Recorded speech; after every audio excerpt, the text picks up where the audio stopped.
As part of the pre-entry procedures being worked by the flight control team here in Mission Control is the warm-up of heaters for the reaction control system thrusters on integrity.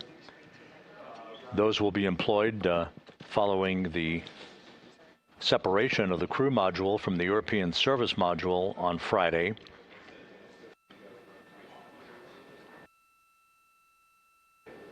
And those thrusters will be used for what is expected to be the crew module raise burn.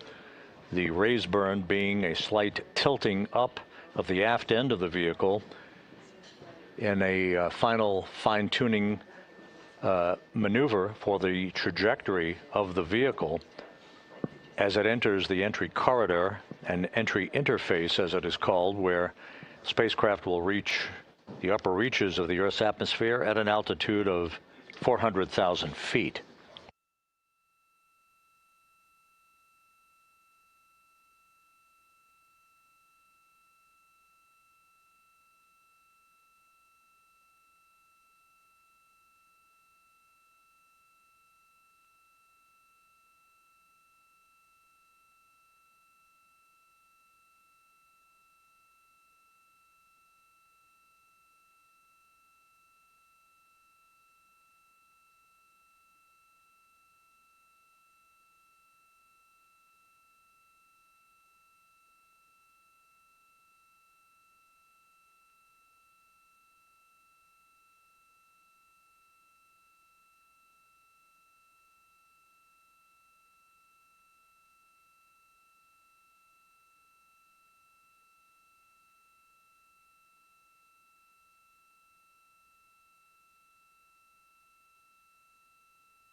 As Integrity enters the Earth's atmosphere on Friday, with entry interface, as it is called, at an altitude of 400,000 feet, the vehicle will be traveling some 34,800 feet per second. The forecast peak speed is about Mach 32, some 32 times the speed of sound. There has been a lot discussed about the heat shield on Integrity. The trajectory that we are flying to bring Integrity home is different than what was flown during the Artemis I mission. At that time, we flew a trajectory known as a skip entry, in which we performed an initial dip into the atmosphere to dissipate some energy or speed.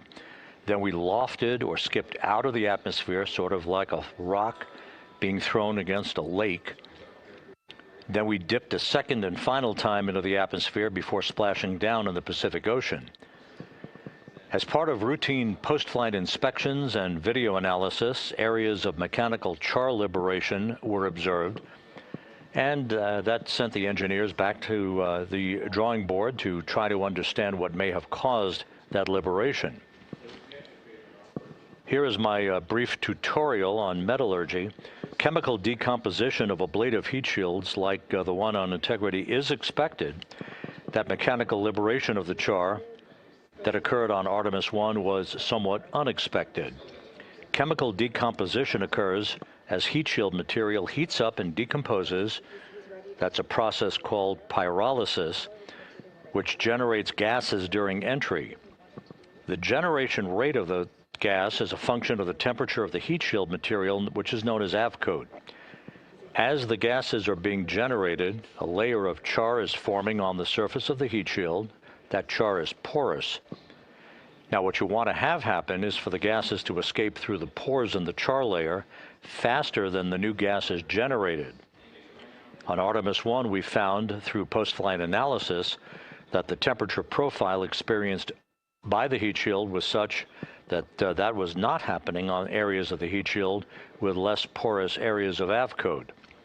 That resulted in a pressure buildup under the surface of the char layer. When that pressure gets high enough, some portions of the char layer could liberate from the heat shield, and did in the example of Artemis I. So, as a result, NASA gathered experts from across the agency and private industry, including establishing an independent review team to investigate that issue. All parties agreed with the conclusion that we are flying on Artemis II tomorrow a shorter entry trajectory, which will avoid a temperature profile conducive to high rates of gas generation as the avcode chemically decomposes. Now, you'll want some repelling of the heat, obviously. That's what the function of the heat shield is to repel heat. For Artemis III and beyond, the agency has redesigned the manufacturing process for making the avcode blocks such that we will have material that starts out more porous and will allow more efficient gas dissipation as the char layer forms. That's a critical feature for long skip entry trajectories returning from the South Pole of the Moon.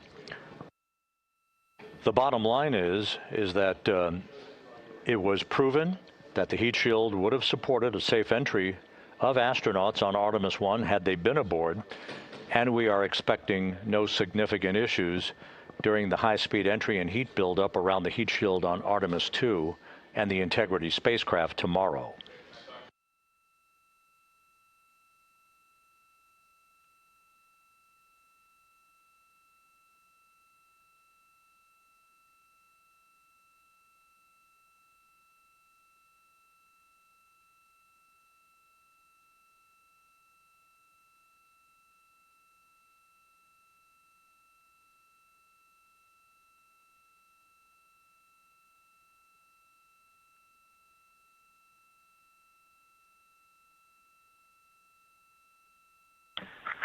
Houston, Integrity, just curious if we can start docking camera activity a bit early for charging, not critical.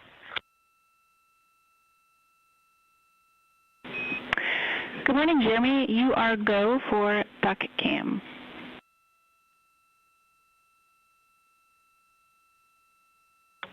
Okay, good morning to all of you.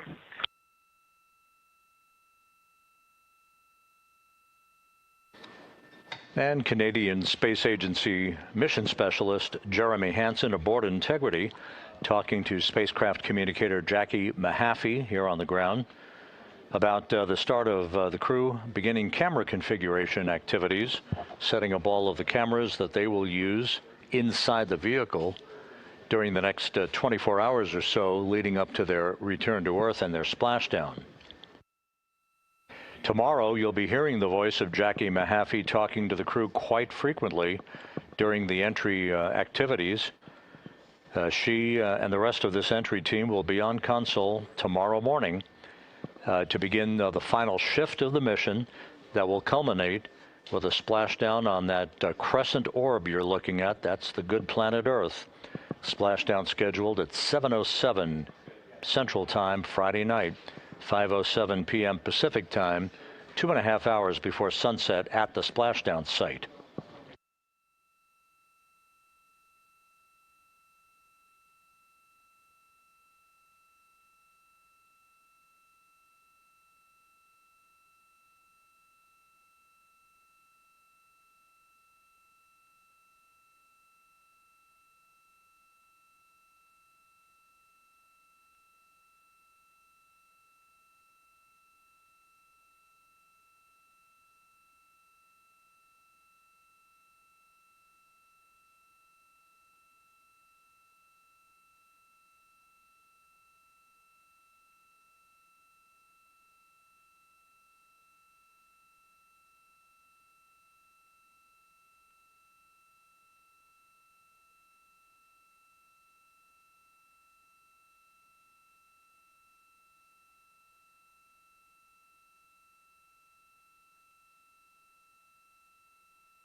Shortly, we'll be moving into what is called the Daily Planning Conference.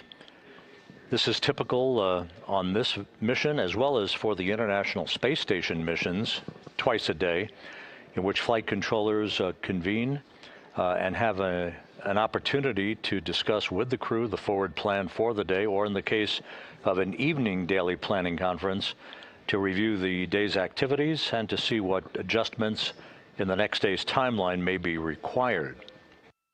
So we'll be listening here in the next few minutes for the start of the daily planning conference, which should be basically a rundown of the rest of the day's activities for the crew, highlighted by all of the entry preparations that are in store to set the stage for tomorrow's homecoming and the end of this Artemis II mission.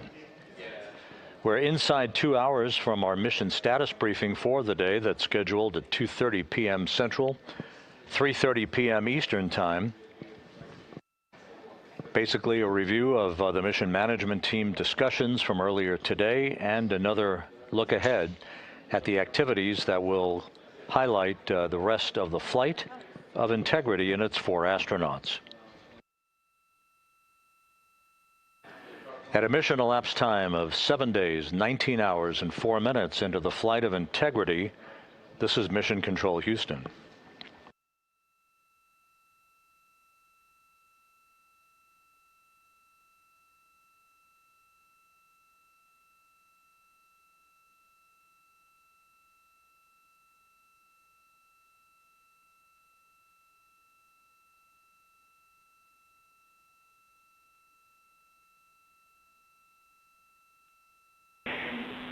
Integrity Houston, for help with some prop void parameters at your convenience.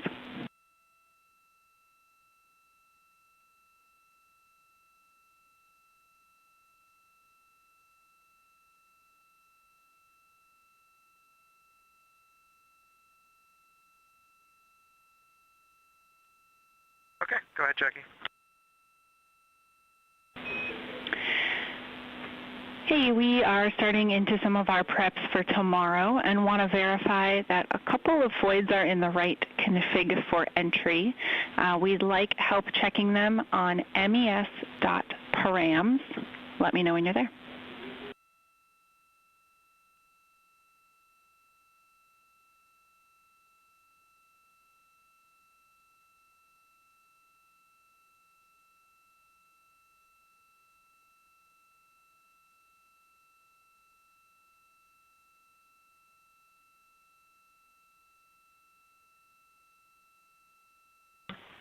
Okay, Jackie, I'm at mes.params. We've got two voids we'd like you to check. The numbers are 34600 and 34601. You'll enter those one at a time via tab stop 1 and then select Load Void Parameters.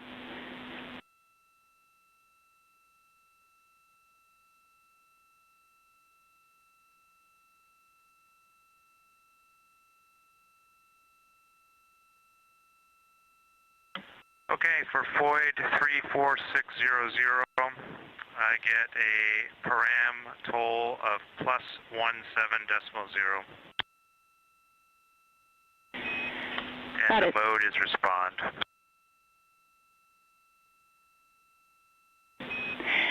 Jeremy, that's exactly what we were hoping for, and the second item is 34601, and we're looking for the same thing.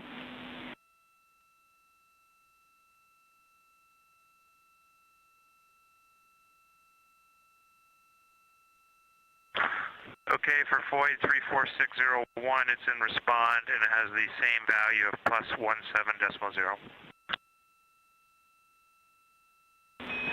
That is a good config. Thanks for your help, Jeremy. No problem.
This is Mission Control Houston. You're looking at a view of the Earth growing larger and larger in the field of view with each passing minute. 6 hours and 13 minutes from now, we will have passed the halfway point on the journey home from the moon for the Artemis astronauts aboard Integrity. With splashdown scheduled one day, 6 hours, 14 minutes from now at 7:07 p.m. Central Time, 5:07 p.m. Pacific Time on Friday evening.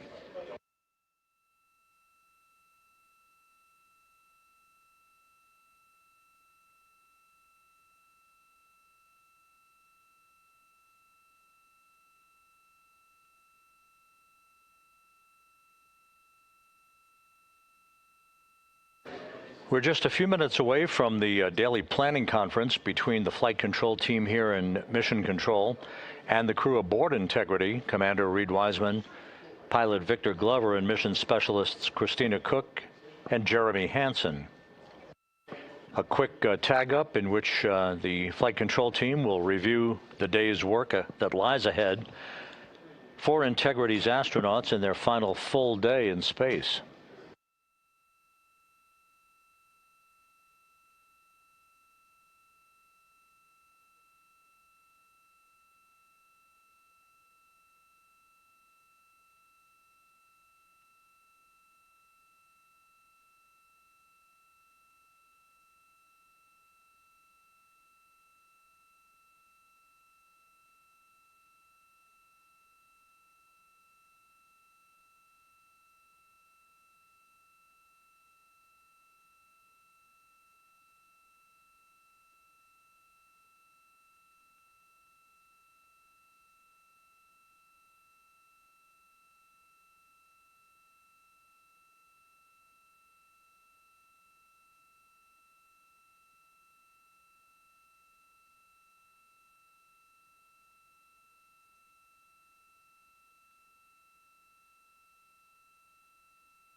The day's activities for Integrity's astronauts will essentially include a study session in which they'll review their flight data file information about the remaining burns that are scheduled of the thrusters on the vehicle to fine-tune our trajectory for a splashdown in the Pacific on Friday night. The next burn that is scheduled is RTC-2, the return trajectory correction burn, essentially fine-tuning the path of Integrity to meet the corridor that we desire for entry interface and the final transit across the Pacific Ocean from southwest to northeast that will take us to a splashdown point at 7:07 p.m. Central Time on Friday evening. That RTC-2 burn is scheduled at 9:53 p.m. Central Time this evening. It is scheduled to be an 8-second burn with a resulting change in velocity of 4.2 feet per second.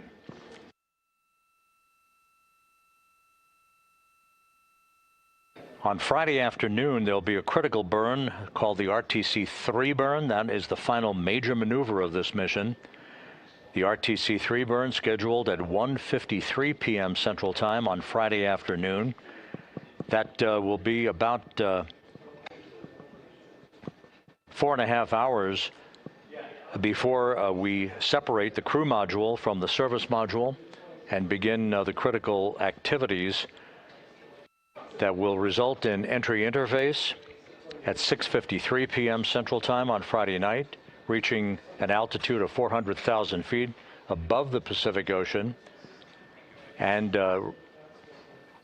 will be the true test of integrity as it barrels through the atmosphere, with its peak speed expected to be about Mach 32. Temperatures around the vehicle will build to some 4,000 to 5,000 degrees Fahrenheit, creating a 6-minute blackout in communications due to the ionization around the vehicle, essentially a plasma field around the vehicle.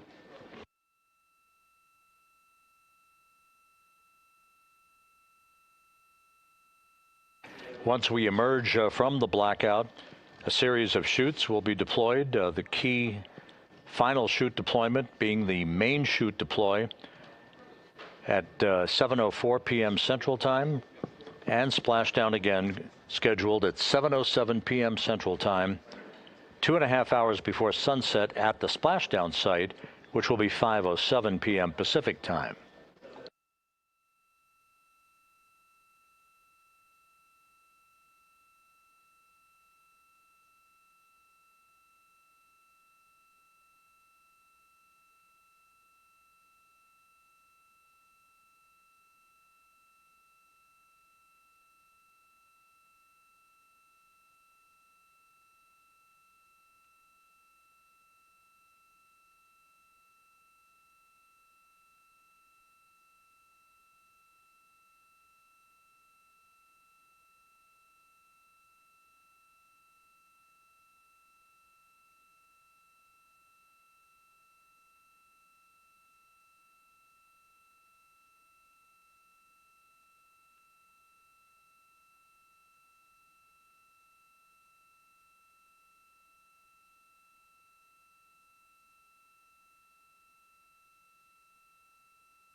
While the focus of attention here in the Artemis Flight Control Room is on the home stretch of the mission for Integrity's astronauts, down the hall in the International Space Station Flight Control Room, the work continues 24 hours a day, 7 days a week, 52 weeks a year, nonstop, with a continuous human presence aboard the International Outpost, having exceeded 25 years this past November. The flight control team that's on console in the International Space Station Flight Control Room is beginning to turn its attention to the scheduled launch of a SpaceX Falcon 9 rocket from the Cape Canaveral Space Force Station on Saturday morning at 6:41 a.m. Central Time, 7:41 a.m. Eastern Time, to place the Northrop Grumman Cygnus NG-24 cargo craft into orbit on a 2-day journey to reach the International Space Station and to deliver more than 3 tons of food, fuel, and supplies for the Expedition 74 crew aboard the orbital outpost. The launch of the christened SS Steve Nagel Cygnus cargo ship will result in a robotic capture, with NASA astronauts Jack Hathaway and Chris Williams at the controls of the Canadarm2 robotic arm. That robotic capture on Monday morning is scheduled at 11:50 a.m. Central Time, 12:50 p.m. Eastern Time. NASA Plus will provide coverage of the Falcon 9 launch of the Cygnus spacecraft for Northrop Grumman and the resulting capture of Cygnus and its installation that will occur several hours later. The installation will be covered in a blog, but we will cover the rendezvous and capture in its terminal phase on Monday morning. Again, launch scheduled on Saturday from the Cape Canaveral Space Force Station at 6:41 a.m. Central Time, 7:41 a.m. Eastern Time.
Houston Integrity, we're ready for the TPC. Good morning, Reed, Victor, Christina, and Jeremy. Welcome to Flight Day 9.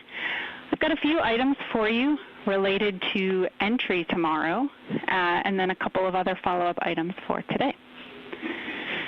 First of all, your entry package content is now on board in Crew Operations Entry Package.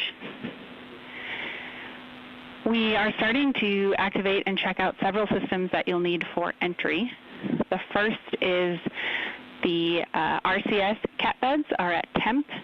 CM activation steps have started. And we will give you a call before we fire the pyro valves or perform the hot fire itself. How copy?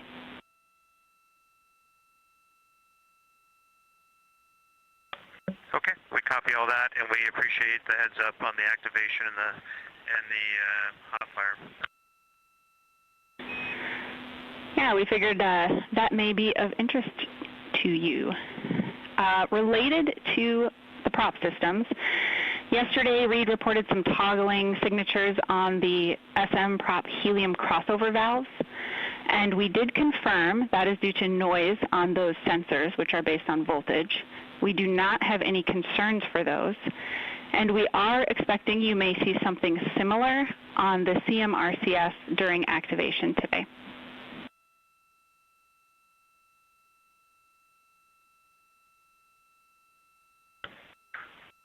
Okay, Jackie. Thanks for the heads up on that as well.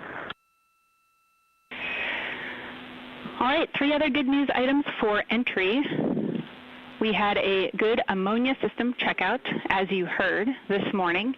Your cool loop pumps are on Bravo side. For GNC, you've got 3 good barrows. They are now off OFF again. And you have 2 good GPS. We plan to keep those on. Finally, your recovery ship is on station in the Pacific, and there is no change to the weather forecast from yesterday.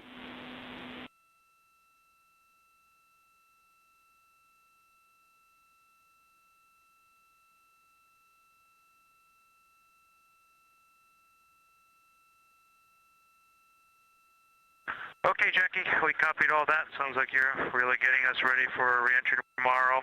Also want to let you know that we happen to have a time lapse going out of window, I guess it was window 2 this morning, and we captured some of the ammonia venting, just for interest, if folks want to look for those photos later. We copy. We'll take a look. On the system side for today, we've got a couple of items. First of all, right now we're having some trouble transferring files with PCD3. We'd like a reboot of PCD3 when convenient. Second of all, I have a stowage delta for your stowage prep this morning when someone is ready to copy.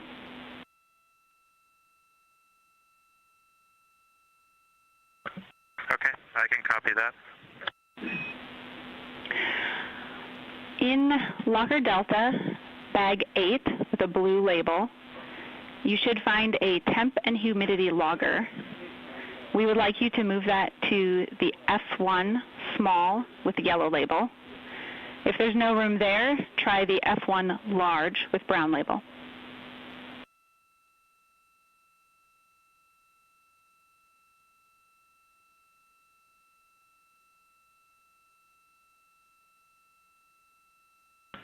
Okay, we copy that. We'd seen that earlier, and it's tiny. We'll be able to fit it where you want it. Sounds great. We also had one other stowage question for you. We are wondering if you all happened to find any small items of joy in Alpha 2 or F4 small bag.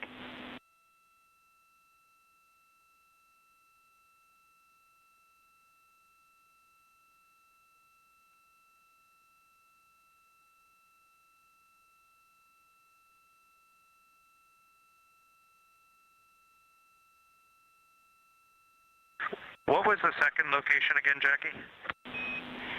Foxtrot 4, small. I'm told these may be items you would consume or wear.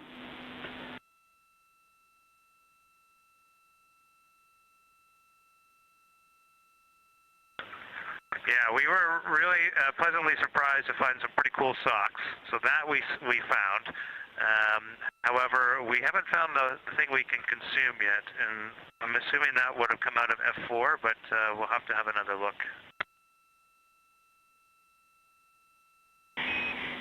We think that is in Alpha 2, unless Reed has drank all of them.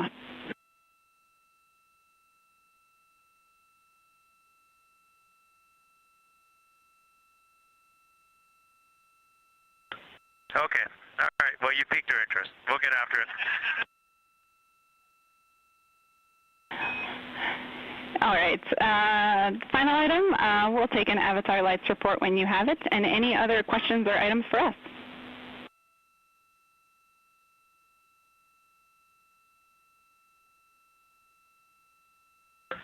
Okay, for Avatar, it's the same as yesterday. Just light 14 on the bottom row is not lit. Everything else is lit. And just want to let you know, we did sign it and get the images as requested. We do have a question for you on toilet. I'll let you chew on it and let us know. But how many voids do you think we have between now and entry? And can we use them at our own discretion between now and tomorrow? And a follow-on to that is, what our preference would be is to use some CCUs tomorrow and pack them prior to entry. So if you can accommodate that planning for us, we would appreciate it. We don't want to pack CCUs tonight. Final thing is, this is not the final thing, a couple more things. We had another look at the FOD on the window. What we were showing you from yesterday was window 2, not window 3, just to make sure that that's clear. And we can't get a perpendicular picture because it's too far in the corner and the glasses just aren't parallel, or the two panes are not parallel at that position. So we've kind of given you the best we can so far. If we get sun on the windows at some point today, it would be worth letting us know. We can try to take another picture because it shows up a lot better when it's sunlit, and we haven't seen that since you asked for more pictures. In addition, the Z9 pixels have been cleaned up. That was a good tip. Thanks for doing that. And I'll read you some AGA numbers. We've got CO2 of 2.7, O2 is 22.0, temperature is 74.8, and the pressure is 14.7. And our final request is we would like a private with the flight director, but it's not urgent at their convenience.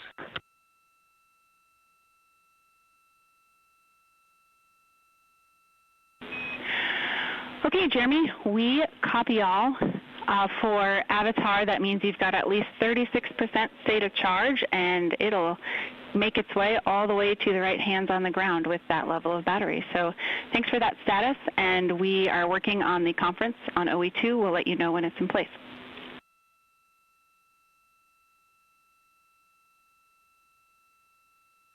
Okay, wonderful. Thanks for the Orbit 1 team picture. That's so great to see, and we're still waiting on Orbit 2, so we'll want to see that tomorrow before we come back.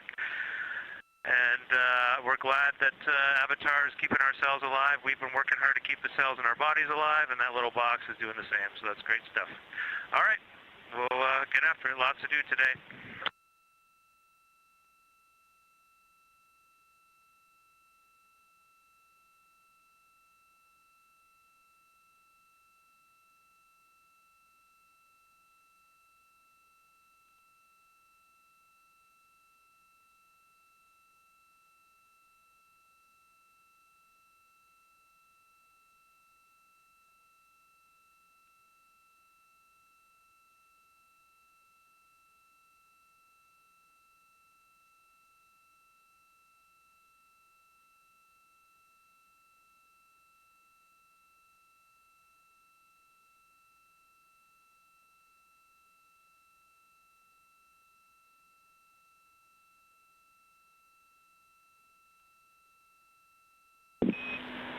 Integrity Houston, you've got a conference set up on OE2.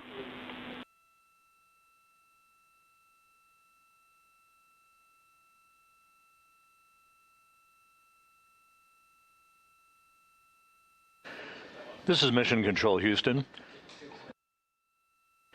Here in the flight control room, Spacecraft communicator Jackie Mahaffey has concluded the daily planning conference with the 4 crew members on board. You heard not only her voice, but that of Jeremy Hansen, the Canadian Space Agency astronaut, joined by Reed Wiseman, the commander, Victor Glover, the pilot, and mission specialist Christina Cook on board. The daily planning conference running down a series of activities that lie ahead for the crew, with the highlight the start of the stowage of items aboard Integrity that will result in entry and splashdown off the coast of San Diego at 7:07 p.m. Central Time, 5:07 p.m. Pacific Time on Friday night.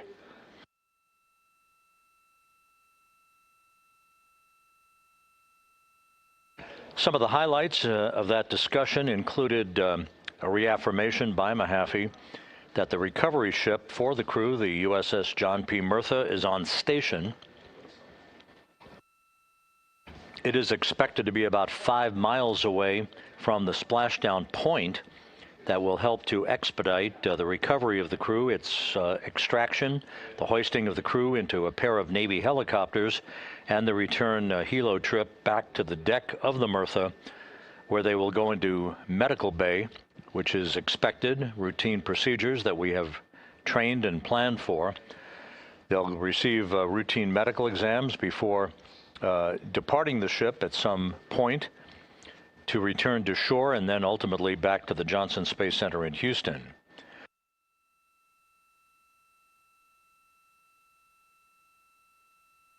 An early checkout of the Global Positioning System satellite hardware on board Integrity, so it understands its position relative to the Earth. All of that equipment is functioning perfectly, along with barrows, as you heard referenced. Those are barometric pressure sensors that ultimately will test and provide the onboard computers the information it needs to understand its distance from the splashdown site, its rate of descent, and its velocity, triggering other critical vehicle functions, such as the deployment of the series of parachutes. First, the chutes that will pull the forward bay cover off the top of the vehicle, then drogue chutes, and following that, the main chutes, the 3 main parachutes that will slow Integrity from an initial velocity of some 32 times the speed of sound at the point of entry interface to just 19 miles an hour at splashdown. That whole process over a 14-minute period from the time that the vehicle and the astronauts reach the first traces of Earth's atmosphere to the point of splashdown is just 14 minutes in duration. The weather forecast at the splashdown site is go.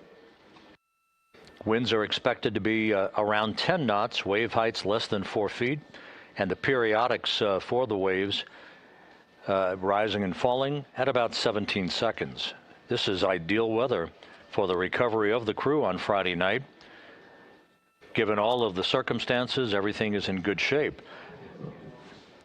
In about an hour at 2:30 p.m. Central Time, 3:30 p.m. Eastern Time, we will be moving into our mission status briefing for the day. So we invite you to tune in for that. The crew will be provided with more details about its entry milestones later in the day from the flight control team here in Houston. A final public affairs event is scheduled at 6:50 p.m. Central Time this evening. And then about 3 hours later, at 9:53 p.m. Central Time, is the next critical burn, the return trajectory correction number 2 burn, that will further fine-tune Integrity's path to reach the center of the corridor we want entry to occur in tomorrow evening.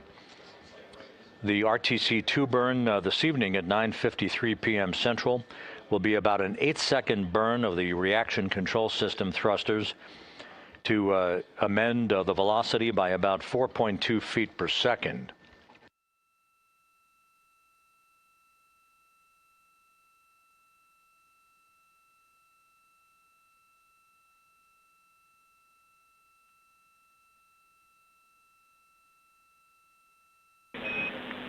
Integrity Houston for a crew eye on a prop display.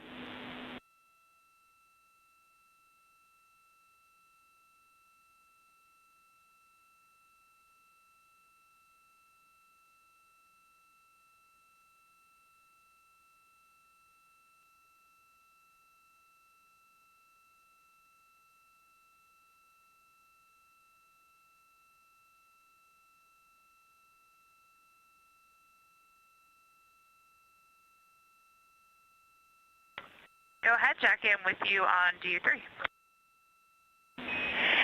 Hey, Christina, we're going to start working with the CMRCS, and in particular, we're about to arm the pyro valves, and we're interested in if you all see the same toggling signature that you saw with the service module propulsion system. So if you could pull up CMRCS and keep an eye on that display, we will then arm the pyros.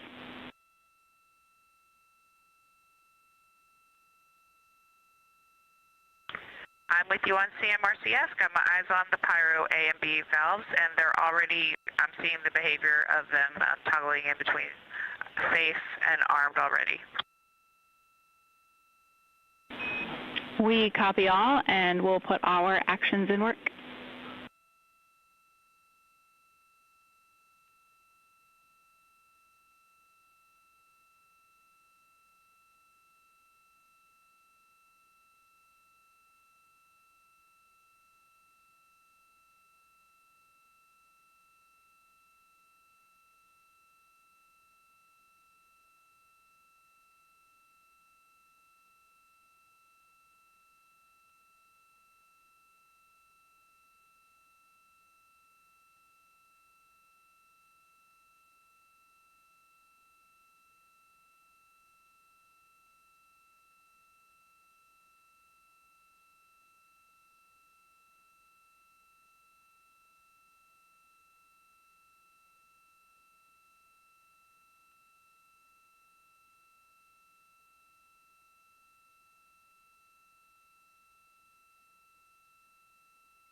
Jackie, we see armed, and it is steady.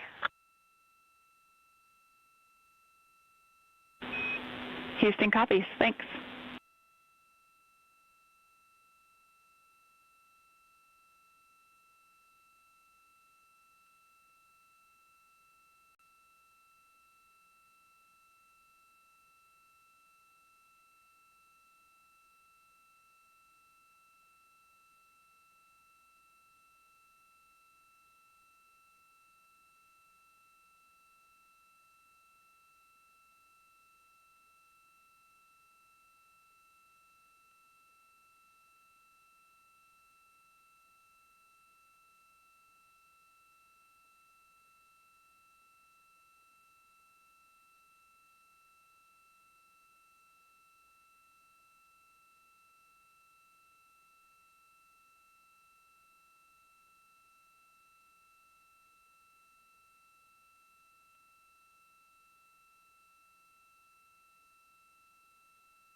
We've been enjoying the view from solar array wing cameras on Integrity, the great view of the Earth as it grows larger and larger in the field of view. Statistically, this visualization. Go ahead.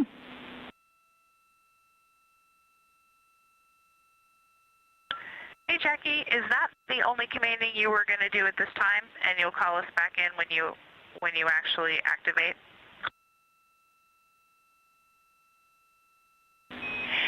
Yeah, sorry, it was just long enough of an awkward pause, but we are getting very close to actually opening those, and we think you'd be interested in that as well.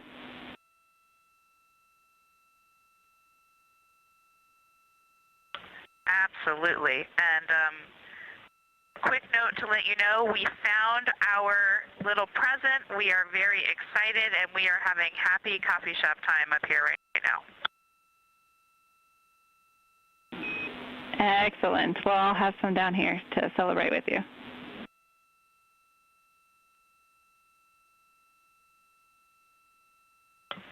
Cheers to that. Christina Cook acknowledging what was referred to in the daily planning conference as a present stowed away in one of the lockers on Integrity. Obviously, some special coffee that the crew is enjoying. Now, back to this visualization. This is a three-dimensional view driven by real-time telemetry. Integrity Houston, Christina, we are about to send the string 2 pyro valve, and we definitely want to know what you see and hear.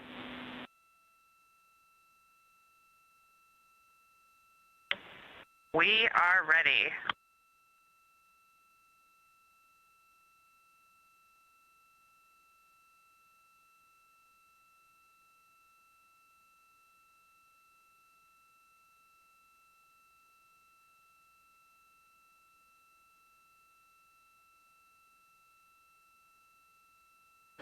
Once again, that visualization that you saw a moment ago showing the distance from the Earth and the distance from the Moon. We're almost at that halfway point. You can see at the bottom right-hand corner of your screen. We'll reach the halfway point on the journey home 5.5 hours from now.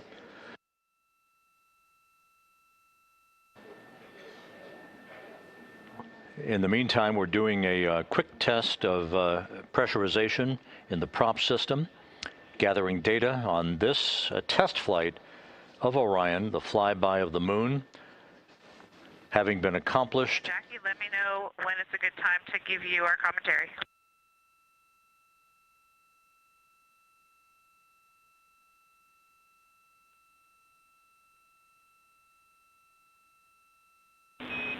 Stand by. Cook is ready to provide a characterization of what she's hearing as the pyro valves are open for the pressurization system.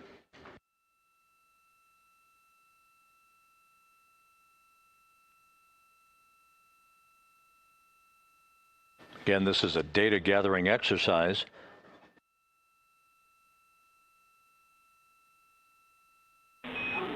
Christina, we're ready for your words.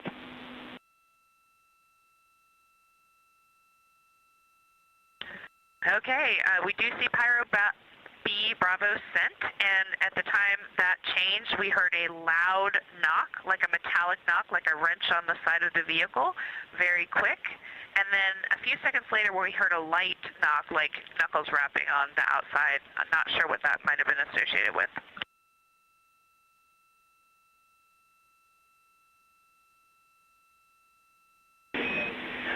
We copy. Wrench, then knuckles. We do think that first noise was the pyro. And from our telemetry on the ground, that looked like a nominal string 2 pyro valve open.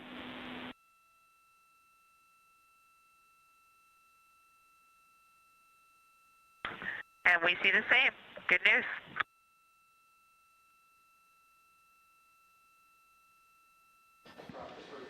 And Christina Cook characterizing for the flight control team here what she heard during the opening of the pyro valves for the propellant pressurization system. And Christina, it'll be a good 5 to 10 minutes before we're ready for string 1, so we'll give you a call back.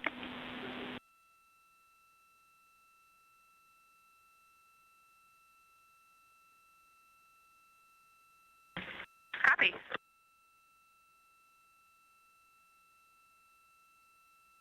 The system is working fine. This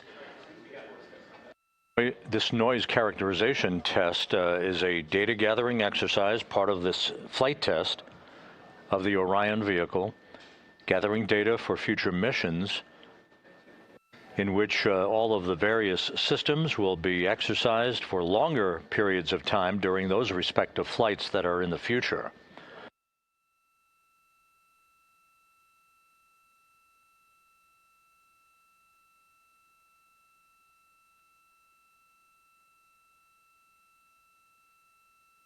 Integrity is flying in great shape. No issues being worked by the flight control team here in mission control in the Artemis flight control room. In fact, it has been very quiet since the entry team came on console several hours ago. This same team will be on console tomorrow morning to guide Integrity and its astronauts back to Earth and to wrap up this mission in which humans... Houston, Integrity docking camera is removed and stowed for entry. Houston copies. Victor Glover reporting that he has stowed the docking camera.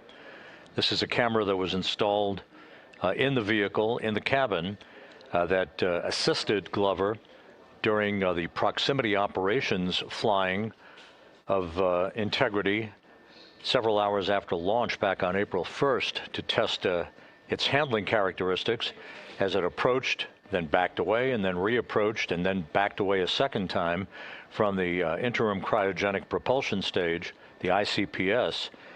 That was the upper stage of the vehicle that enabled Integrity to reach its preliminary orbit around the Earth.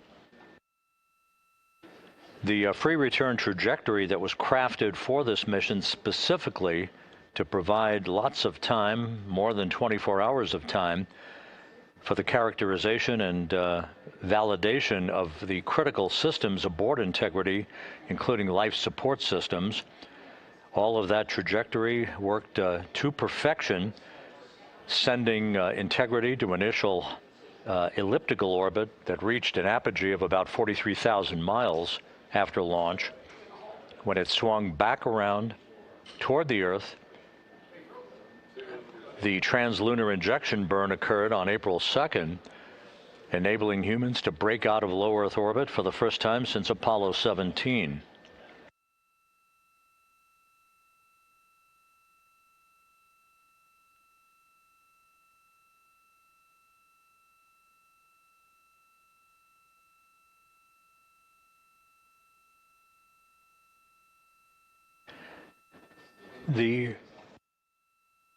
The translunar injection burn also served the dual purpose of being, in essence, a deorbit burn. Whereas we think of a normal deorbit burn for an Earth orbiting vehicle as the function of a braking rocket, slowing the velocity of an orbiting spacecraft down long enough so that Earth's gravity can capture the vehicle and bring it back into the atmosphere.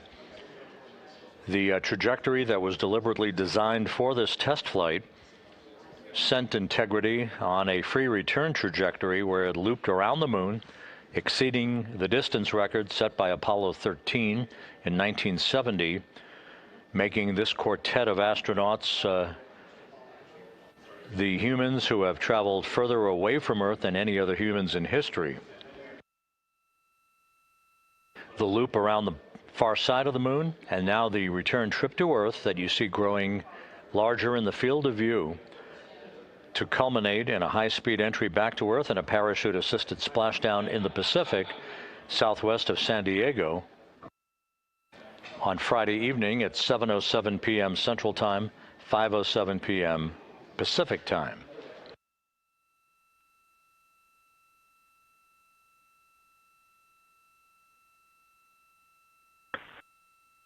Houston, Integrity for 2 questions, 1 stowage, 1 PCD. Houston's here for 2 answers.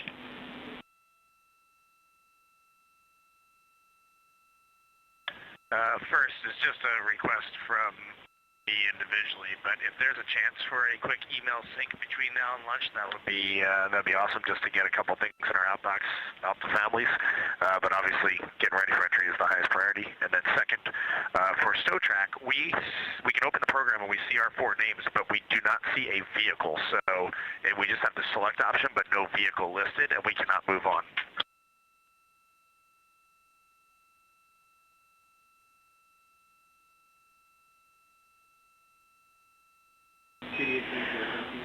Reed, we copy both. Stand by for answers.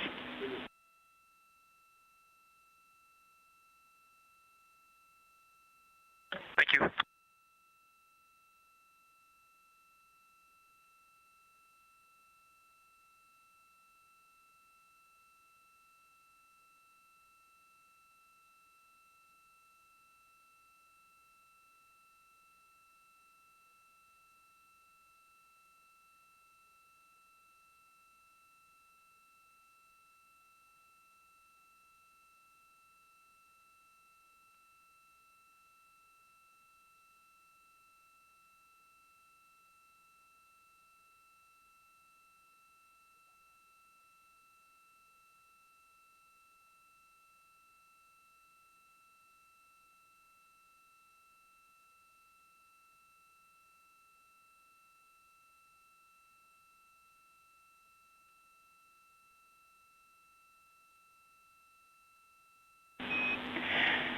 Integrity Houston, Reed, back with you.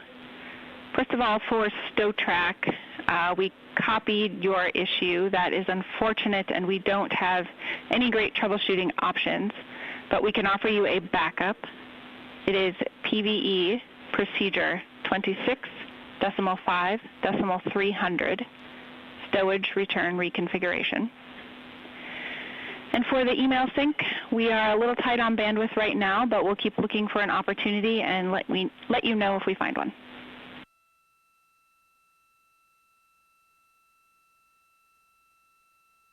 Okay, sounds great. Thank you.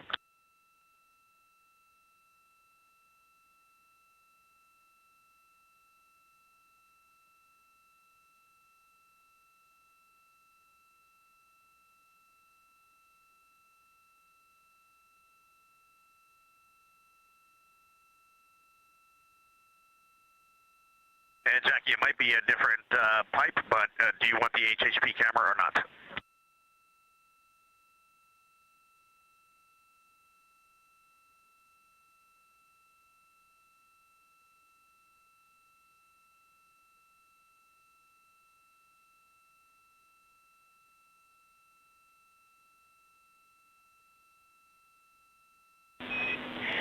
Reed, thanks for checking on the HHP cam. Right now we're doing a little bandwidth trading, including between the email and the camera. Let's leave the camera off for the moment.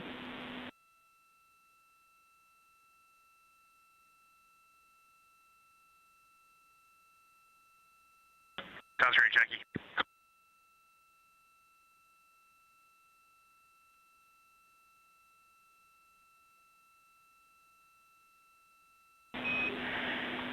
And Integrity Houston, when you are ready, we are ready to fire the string 1 prop ISO valve.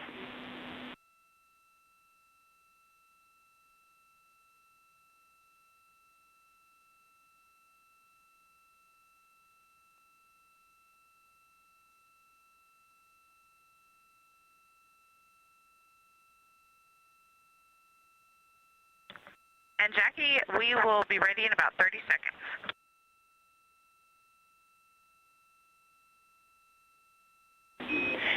Copy, we'll count to 30 and give it a shot.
This is Mission Control Houston. 7 days, 20 hours, 13 minutes into the flight of Integrity on the Artemis II mission, the historic lunar flyby around the moon that is in the home stretch as we see the crew beginning to work all the procedures on the day before entry as they start to stow the cabin, review entry procedures, discuss procedures with the flight director, Rick Henfling, here in Mission Control. Receive final, what they call mail syncs, basically uplink of mail from their families. And gearing up for their high-speed entry back to Earth and a splashdown off the coast of San Diego 2.5 hours before sunset out on the Pacific on Friday night.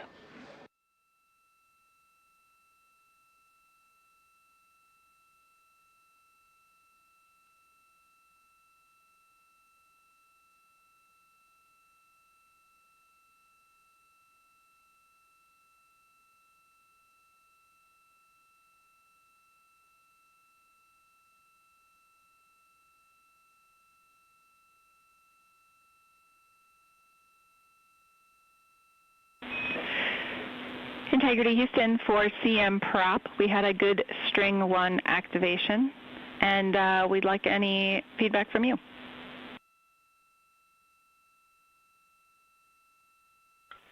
Awesome. Jackie, we see the same. Happy to hear it. And it was a similar signature, except I think we heard even a little bit more, the same 2 clicks. This time we also heard a little bit of a flow, like pressurizing, and we associated the second knock with the reg probably closing. It was right when we got to pressure.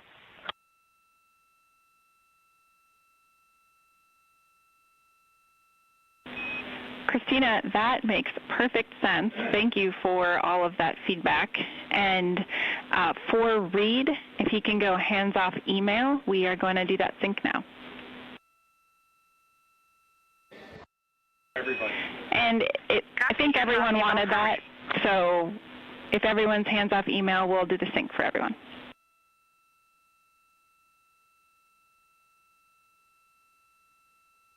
Copy, and thank you. The propulsion officer here in Mission Control is all smiles with this characterization of the second of the 2 strings of the propellant and the propulsion pressurization system.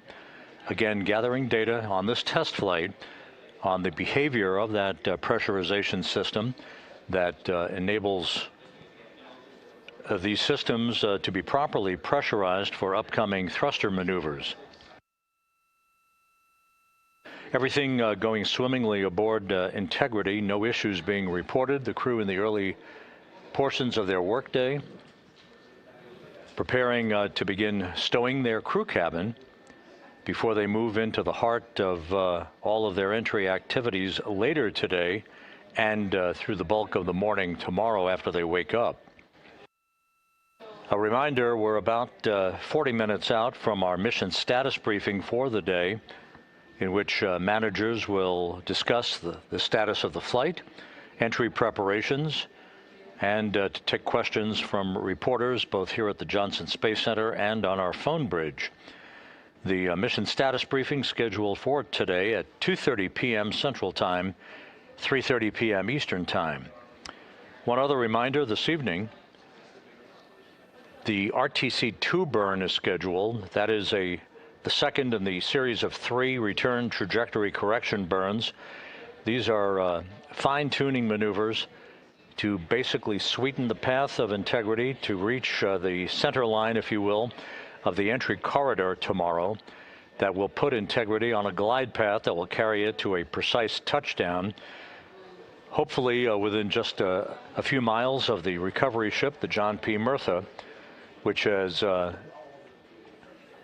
basically placed itself on station, reporting good weather and the forecast calling for winds just around 10 knots and waves at about 4 feet. Ideal conditions, almost pristine conditions for the homecoming of Reed Wiseman, Victor Glover, Christina Cook, and Jeremy Hansen.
Houston, CFC still complete. We did not have the shipping bubble wrap, so it is gently placed in A3 on top of the docking camera. Should be fine.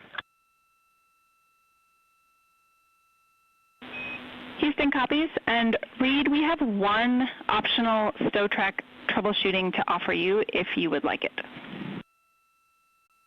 We'll go one more time.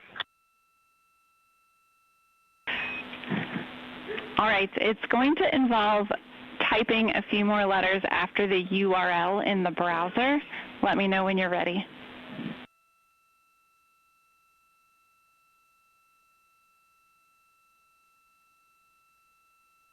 So you want me to first open StowTrack, or do you want me to go to a browser?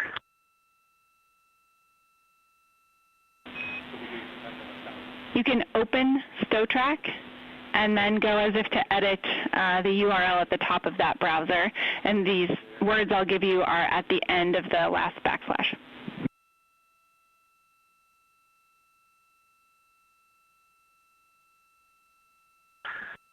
Okay, go ahead.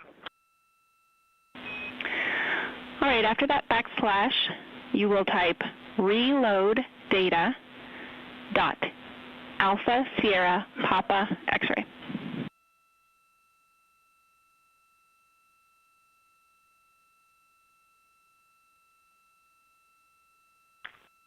Okay, I'll try. When you hit enter, you might get an error page. If that happens, hit the browser back one time.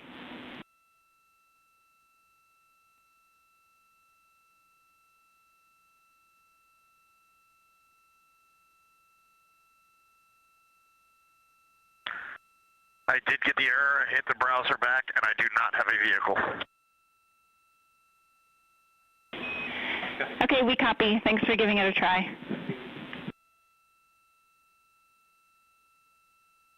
And just to be 100% clear, they are not backslashes. It's a local host forward slashes.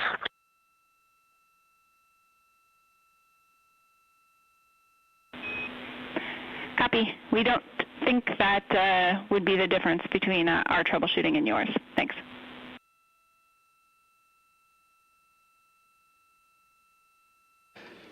Spacecraft communicator Jackie Mahaffey in that exchange with Commander Reed Wiseman trying to troubleshoot the opening of a browser in which the crew keeps track of items that are being stowed for entry. This is not an issue whatsoever in regard to the mission, nor the entry of the vehicle tomorrow. It's simply a bookkeeping issue. So we press ahead with the Earth in the field of view from a solar array wing camera, just over 5 hours away from reaching the halfway point on the return trip from the moon that will result in splashdown 1 day, 5 hours, 8 minutes, and 47 seconds from now. Before we get too close to our mission status briefing coming up at the bottom of the hour at 2:30 p.m. Central, 3:30 p.m. Eastern, we can review some of the entry day highlights for you. On Friday, the crew will be awakened at 10:35 a.m. Central Time. All the times I'm about to give you are Central Time. The crew will be awakened at 10:35 a.m. A couple of hours later, just before 1 p.m. Central Time, they'll begin configuring the cabin for entry.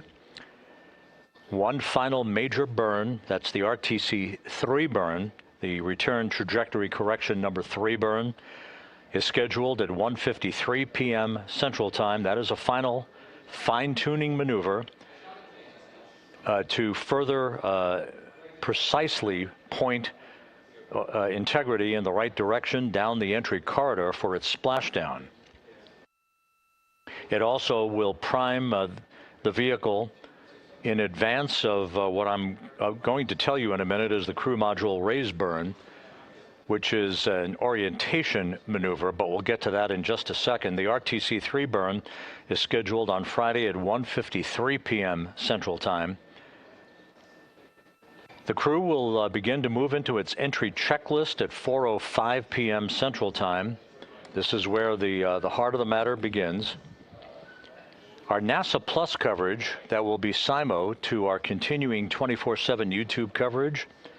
Our NASA Plus coverage for an even wider audience than we have been broadcasting for over the past few days.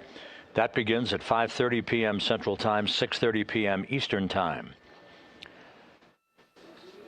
The next milestone will be the communications handover between the Deep Space Network and the Tracking and Data Relay Satellite System at 6:15 p.m. Central Time, 7:15 p.m. Eastern. 18 minutes later at 6:33 p.m., the command will be given to separate integrity from the European service module that has served this mission so well to this point. And integrity will be flying on its own.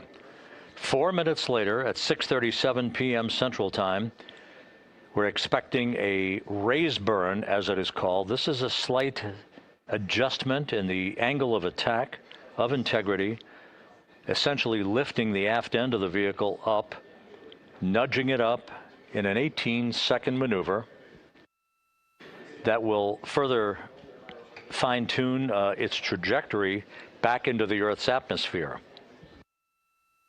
This angle of attack is important because this will set the stage for how much heating on the heat shield is induced as we barrel through the Earth's atmosphere. That whole process of entry interface, plowing into the Earth's atmosphere, will begin at 6:53 and 30 seconds p.m. Central Time at an altitude of 400,000 feet, traveling 34,882 feet per second.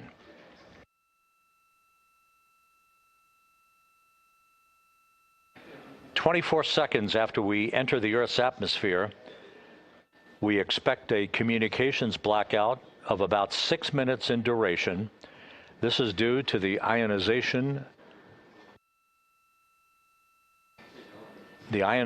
around the heat shield and the vehicle as temperatures increase to about 4,000 to 5,000 degrees Fahrenheit.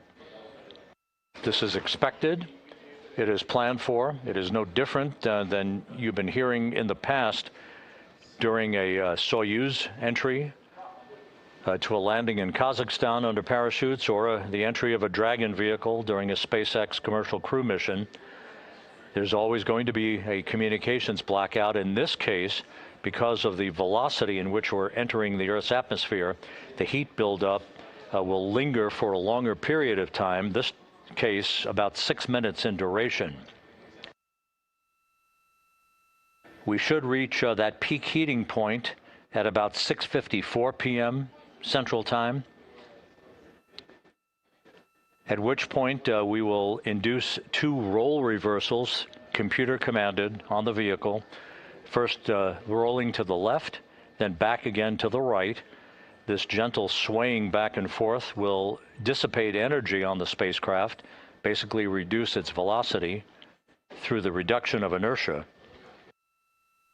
We'll come out of the blackout, if everything goes as planned, just a few seconds before 7 p.m. Central Time, and at that point we're just 7 minutes away from splashdown. We should reach an altitude of 50,000 feet at 7:02 and 37 seconds p.m. Central Time, and less than a minute later we'll begin the critical deployment of a series of parachutes. First, the forward bay cover chutes will pull the top cover, if you will, or the forward bay cover of integrity away from the rest of the vehicle. That will be followed just seconds later by the deployment of drogue chutes, and then finally the deployment of main chutes, the 3 main parachutes, at 7:04 and 44 seconds p.m. Central Time. With the mains out, we will monitor the rate of descent, with splashdown scheduled right now at 7:07 and 6 seconds p.m. Central Time, 5:07 and 6 seconds p.m. Pacific Time. Now that exact splashdown time will vary, and we will provide that for you when we see the chutes begin to unfurl following splashdown in the Pacific. Whether or not the spacecraft is upright in what's called a stable 1 configuration or upside down in stable 2, the 5 CMUS bags, CMUS is the acronym for Crew Module Uprighting System. These are 5 airbags basically at the top of the vehicle that will inflate through helium to upright the vehicle into its nominal orientation, upright, the top of the vehicle pointed skyward. You will hear a difference in communications from the crew to what is called a very low data rate of VLDR. You'll hear the call out from the Capcom, Jackie Mahaffey, here in Mission Control. The change is because we no longer will be on the TDRS system, but rather on S-band communications. The crew also has available to it a SARSAT communications capability to the recovery forces on the USS John P. Murtha and the Navy helicopters and the fast boats that will be approaching the spacecraft to begin the process of ensuring that the vehicle is safe and free from toxic gases before erecting a raft called the front porch along the side of the vehicle that will be the precursor to the opening of the hatch and the extraction of the vehicle. The control of this flight by the flight control team here in Houston is not complete with the handover to the Exploration Ground Systems folks who are working in concert with the Navy. That handover is not complete until the crew has been extracted and is in the raft waiting to be harnessed to be hoisted aboard a pair of Navy helicopters that will take the crew back to the deck of the USS John P. Murtha. So there's a snapshot for you of the major highlights for entry coming up on Friday evening. To put it into perspective, when we reach the first traces of the Earth's atmosphere at 400,000 feet, traveling some 30 times the speed of sound, it will be just 14 minutes until splashdown at a rate of just 19 miles an hour. The deceleration rather dramatic, but it should be imperceptible to the crew. The crew is expected to pull no more than about 3.9 Gs during peak velocity during its entry back to Earth for its splashdown in the Pacific.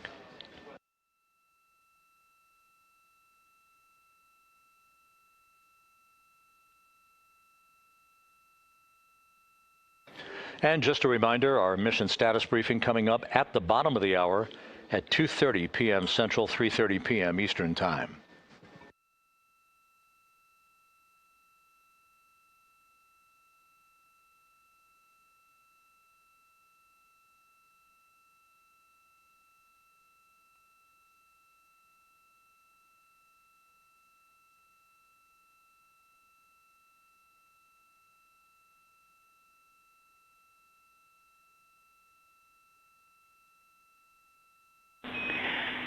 Integrity Houston for CM Prop Hot Fire.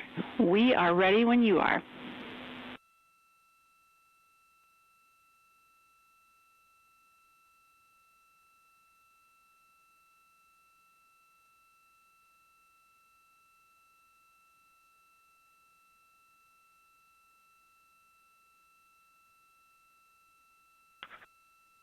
Houston, we are at the, I am at the displays and we are ready for CM Hot Fire. Houston copies. Going in work.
Integrity Houston, hot fire complete. We are assessing the data.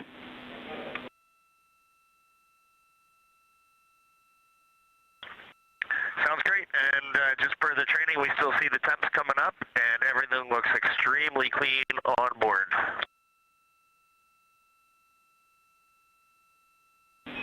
Houston copies.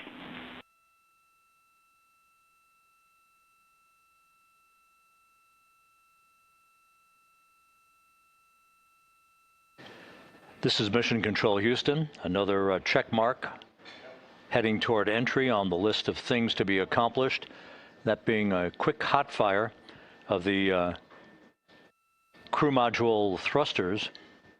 This designed just to ensure that the thrusters are in ship-shape form prior to the point at which they will be used for the remainder of the mission. The propulsion system in good shape. The propulsion officer here in Mission Control happy with what he's seeing.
Once again, the report from the propulsion officer is that we had a good hot fire of the crew module thrusters. That sets us up in good shape for tomorrow.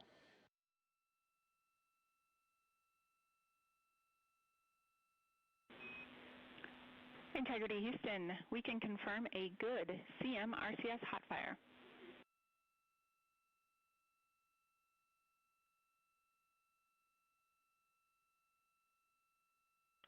Outstanding. Step by step. Appreciate it.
language, can you please track that we are going to keep the card readers deployed for a few more hours? Please do not let that slip our memory.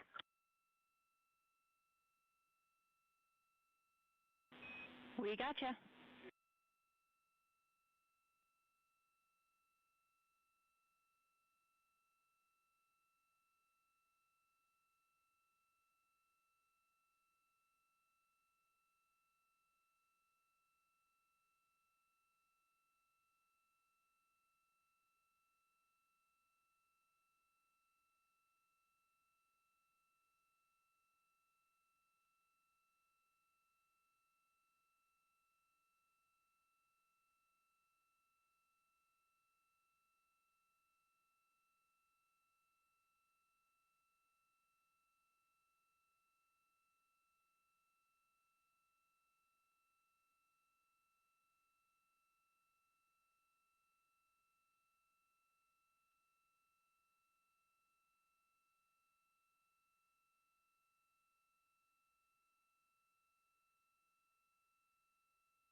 This is Mission Control Houston.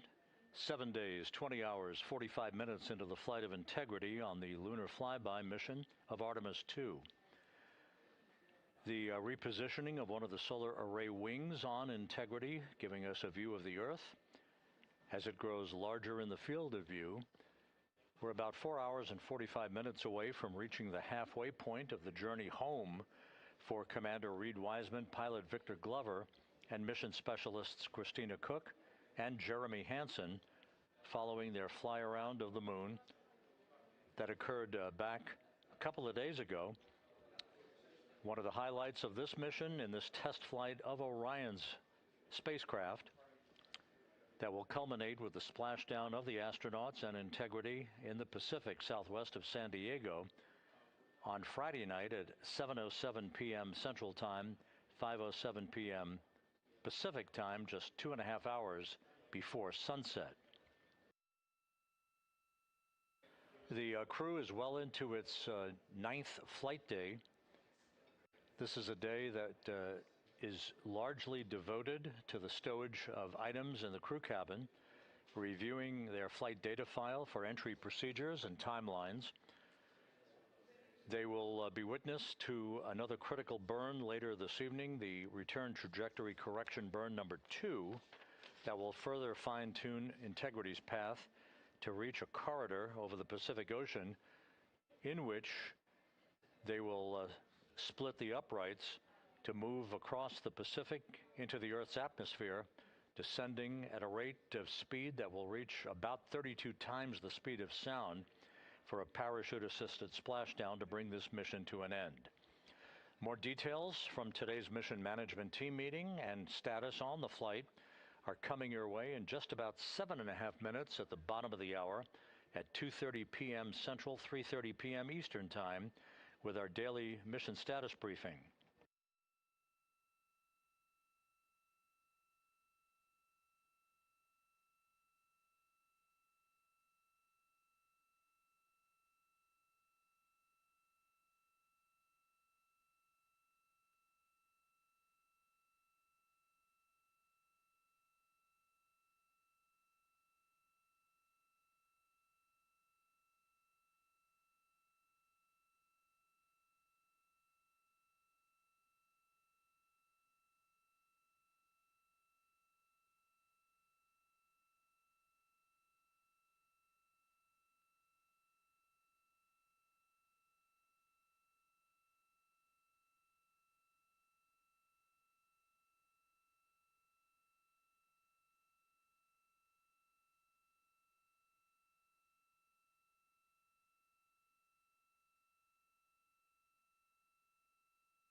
Artemis II mission is a test mission of the Orion space capsule. Artemis II will be the first time we put humans on this rocket. We're going back to the moon because it's the next step in our journey to Mars. We were always going to the moon. Pushing ourselves to explore is just core to who we are. It's a part of being a human. And liftoff. We shall return. Continuing to test out every bit of Orion. Coming back to Earth, 7 miles a second. When humanity sets big goals, we can bring together genius from around the world. You have the best people on planet Earth putting this vehicle together. That's what's up. To innovate for the benefit of humanity and to inspire the world through discovery. And here we go.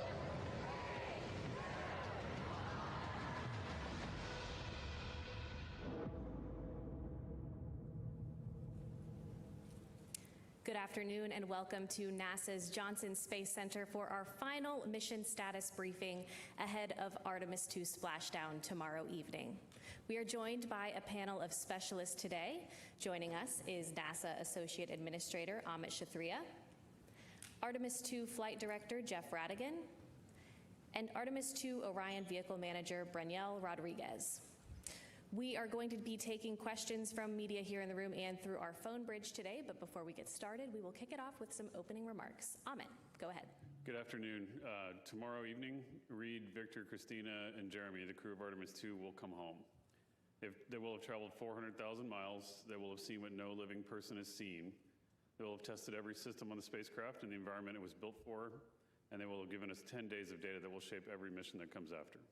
The test is not complete. Tomorrow, the Orion spacecraft will enter the Earth's atmosphere at approximately 25,000 miles per hour.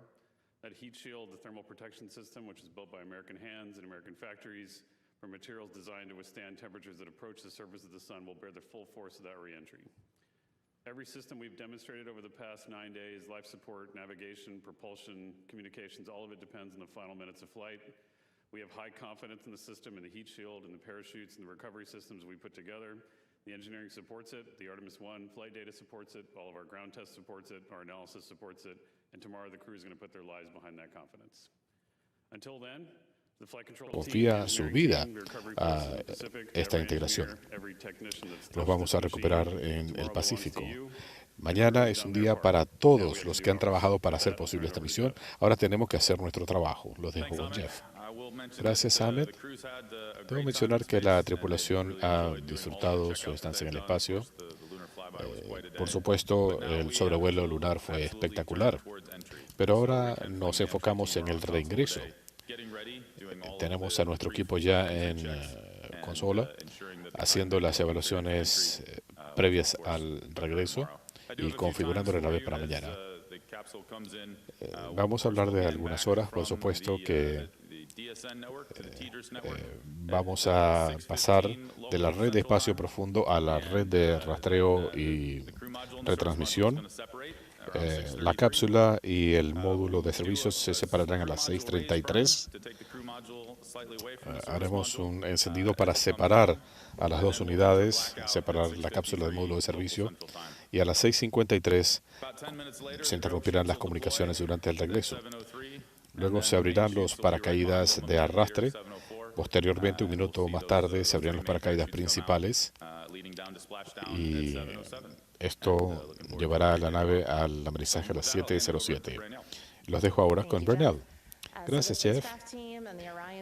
El equipo de la nave y Orion hemos estado haciendo una evaluación en los últimos días con un equipo integrado de operaciones de vuelo y todos estos expertos.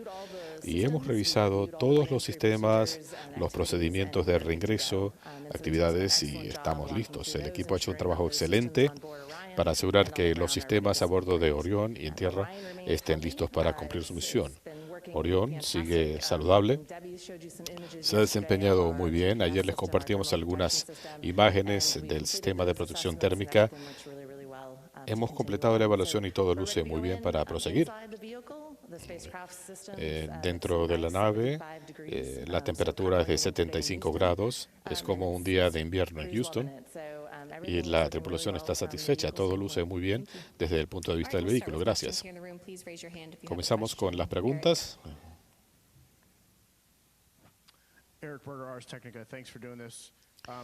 Gracias por hacer esto. Una pregunta para Ahmed o Jeff.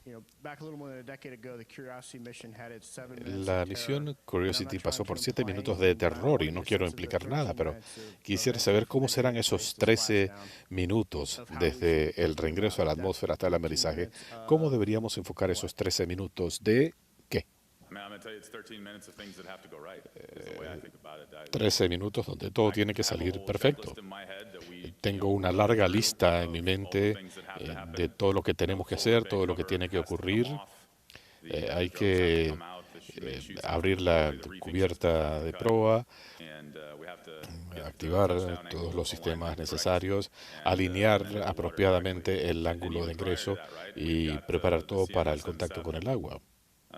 Previo a eso, tenemos que completar la separación del módulo de servicio y de la cápsula, que se tiene que hacer bien, la transición al sistema de comunicaciones. No son 13 minutos, para mí estamos hablando de hora y media de una secuencia de eventos, y así es como yo lo enfoco. Okay, we'll take another question here in the room. Jackie, go ahead. Hi there. Question I think for Jeff. I just wanted to check in Para yesterday. It Jeff. seemed like the schedule moved around Ayer quite a parecía bit. que As they hubo were troubleshooting, cambios I think it was en a la oxygen agenda. pressurization issue in the service Estaban module. hablando de la Can you walk us presurización through de what tanques that de oxígeno en el issue módulo de is, how long servicio. it's been a concern, ¿Qué you know, pasó? and whether or ¿Desde not cuándo it's ha sido esto un motivo de preocupación? ¿Es un factor importante aquí? No es un tanque de oxígeno, es un tanque de oxidante. Es en el sistema de propulsión. Es parte del sistema doble que nos permite tener combustión en el espacio. Hubo una pequeña pérdida de presión, no es una fuga, es un sistema interno. Tenemos que caracterizar esto para saber qué modificaciones pudieran ser necesarias para el futuro. Hemos tenido tiempo para dedicarnos a otras actividades, la tripulación ha podido operar el vehículo y tiene sentido asegurarnos de entender la caracterización del módulo de servicio en el sistema de presurización, porque el módulo de servicio no lo recuperamos. Todos hemos pensado en esto, estamos trabajando con el equipo de manejo de misión, nuestro equipo de ingeniería. Ellos han tomado la decisión de dedicar más tiempo a esta situación. Y lo más importante era obtener toda esta información, por eso cambiamos el cronograma. Okay, we'll take our next question from Marcia. Go ahead. Marcia Dunn, Associated Press for you, Ahmed.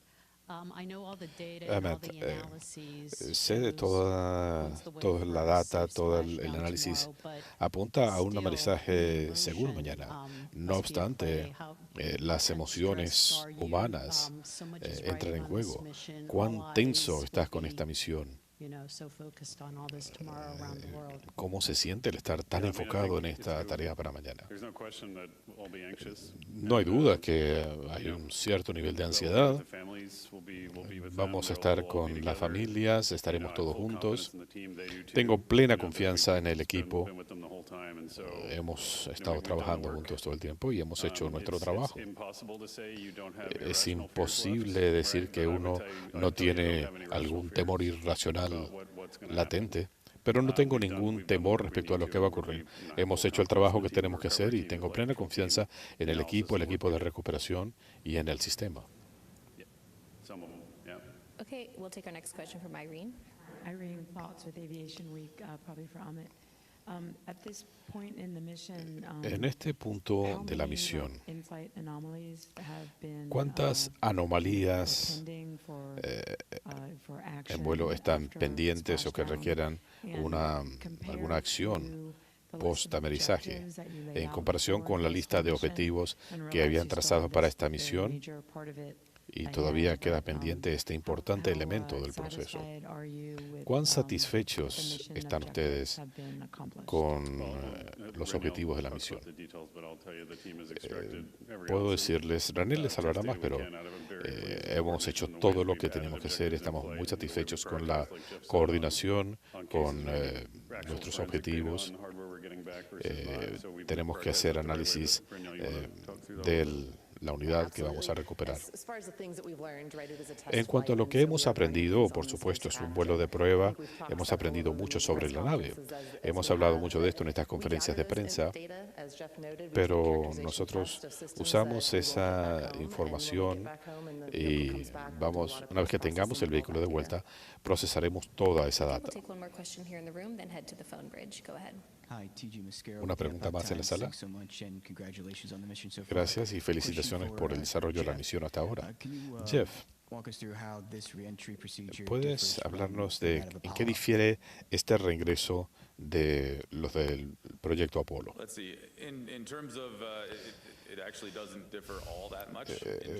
No hay grandes diferencias en términos de la velocidad de reingreso. Todo lo que tiene que servir. Por supuesto que hay algunas pequeñas diferencias. Los sistemas de paracaídas son diferentes en los vehículos, pero realmente en el cuadro más grande todo es muy similar. Se está reingresando a la Tierra, se está ingresando a la atmósfera más rápido, pero eso también significa que el trayecto se cumplirá más rápidamente. Habrá cierto paralelismo con los regresos desde órbita baja, pero están regresando a gran velocidad.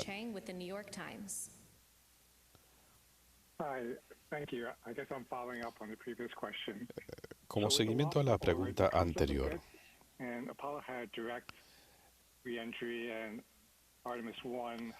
Apolo tenía un regreso directo. Artemis tiene un regreso donde hay saltos.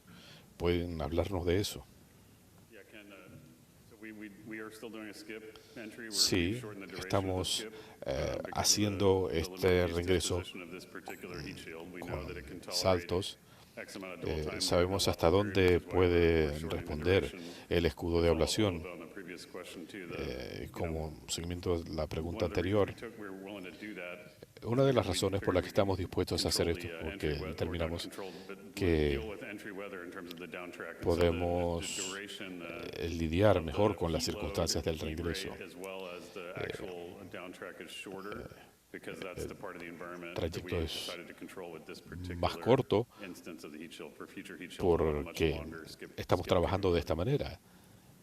Y en misiones futuras tendremos una capacidad mayor.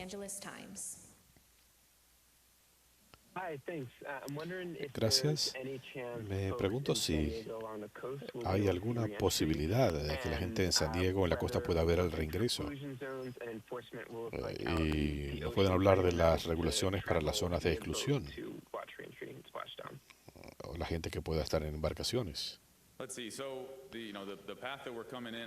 El trayecto que tenemos no anticipamos que sea visible para la gente en California. En cuanto a la zona de exclusión, estamos bastante lejos de la costa. Y vamos a trabajar junto con el Departamento de Guerra para recuperar la cápsula. Y es una zona de exclusión bastante extensa. Yo le diría a la gente, eviten ingresar al área. Habrá escombros también que están cayendo en el área y no queremos que vayan a impactar a nadie. Seguimos apuntándole a el punto inicial de amarizaje. We'll take our next question from Nell with NPR. Gracias por hacer esto. Todavía estoy tratando de entender el tema de la presurización de oxígeno. Usted hablaba de que esto es el componente. ¿Hay algún elemento que pueda tener que ver con el reingreso Sé que usted ha dicho que esta parte de la nave se va a perder, pero ¿hay algún elemento que pueda ser preocupante en lo que concierne al regreso? Le agradezco a su pregunta y para aclarar, de lo que estamos hablando aquí, en el sistema de presurización con helio del comburente, en el módulo de servicio se utiliza el combustible comburente para generar combustión y empuje. En cuanto al reingreso, no. Tenemos capacidad en la cápsula. Todos los encendidos se han realizado con normalidad. Por supuesto que ya hicimos una primera corrección hace un par de días. Estuvo perfecto. Y estamos dentro de los parámetros que habíamos planificado. Así que no hubo que corregir tanto. Haremos otra corrección de trayectoria esta noche y otra mañana antes del reingreso. Todo esto se hace sin usar el sistema de presurización del que hablamos. Estamos operando con suficiente presión en los tanques. Aun cuando hubiera cierta dispersión, tenemos suficiente presurización para el encendido. No vemos que esto pueda afectar el regreso en este momento. Por supuesto, vamos a desacoplar la cápsula del módulo de servicio, que es donde se encuentra este sistema. Y los cohetes que utilizamos en la cápsula no se ven afectados en este momento. Hay múltiples niveles de redundancia en el sistema de propulsión. Y como no recibimos el módulo de servicio, esto lo vamos a revisar con el equipo técnico. Todo esto lo hemos validado en los laboratorios y tenemos plena confianza en el sistema.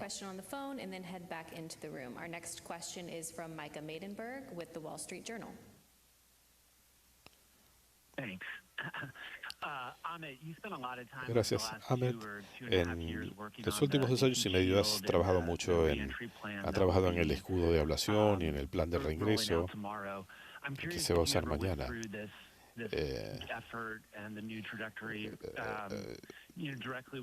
¿Habían trabajado en estos modelos?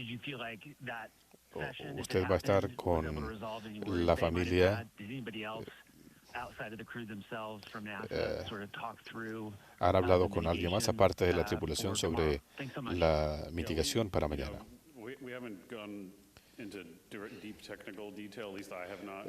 No hemos entrado en detalles técnicos, yo por lo menos no he discutido detalles técnicos con las familias. Esto fue incluso antes que se nombrara la tripulación. Siempre hemos estado hablando de esto. Trabajaron con nosotros en la investigación, en los correctivos. Así que no es que simplemente están haciendo lo que se les dice, sino que han sido co-creadores de la solución. Ellos han discutido con sus familiares todos los elementos de la misión y sé que están plenamente preparados. Y las familias han demostrado una valentía en estas misiones que es comparable con el de las tripulaciones. Así que merecen nuestra admiración por ello.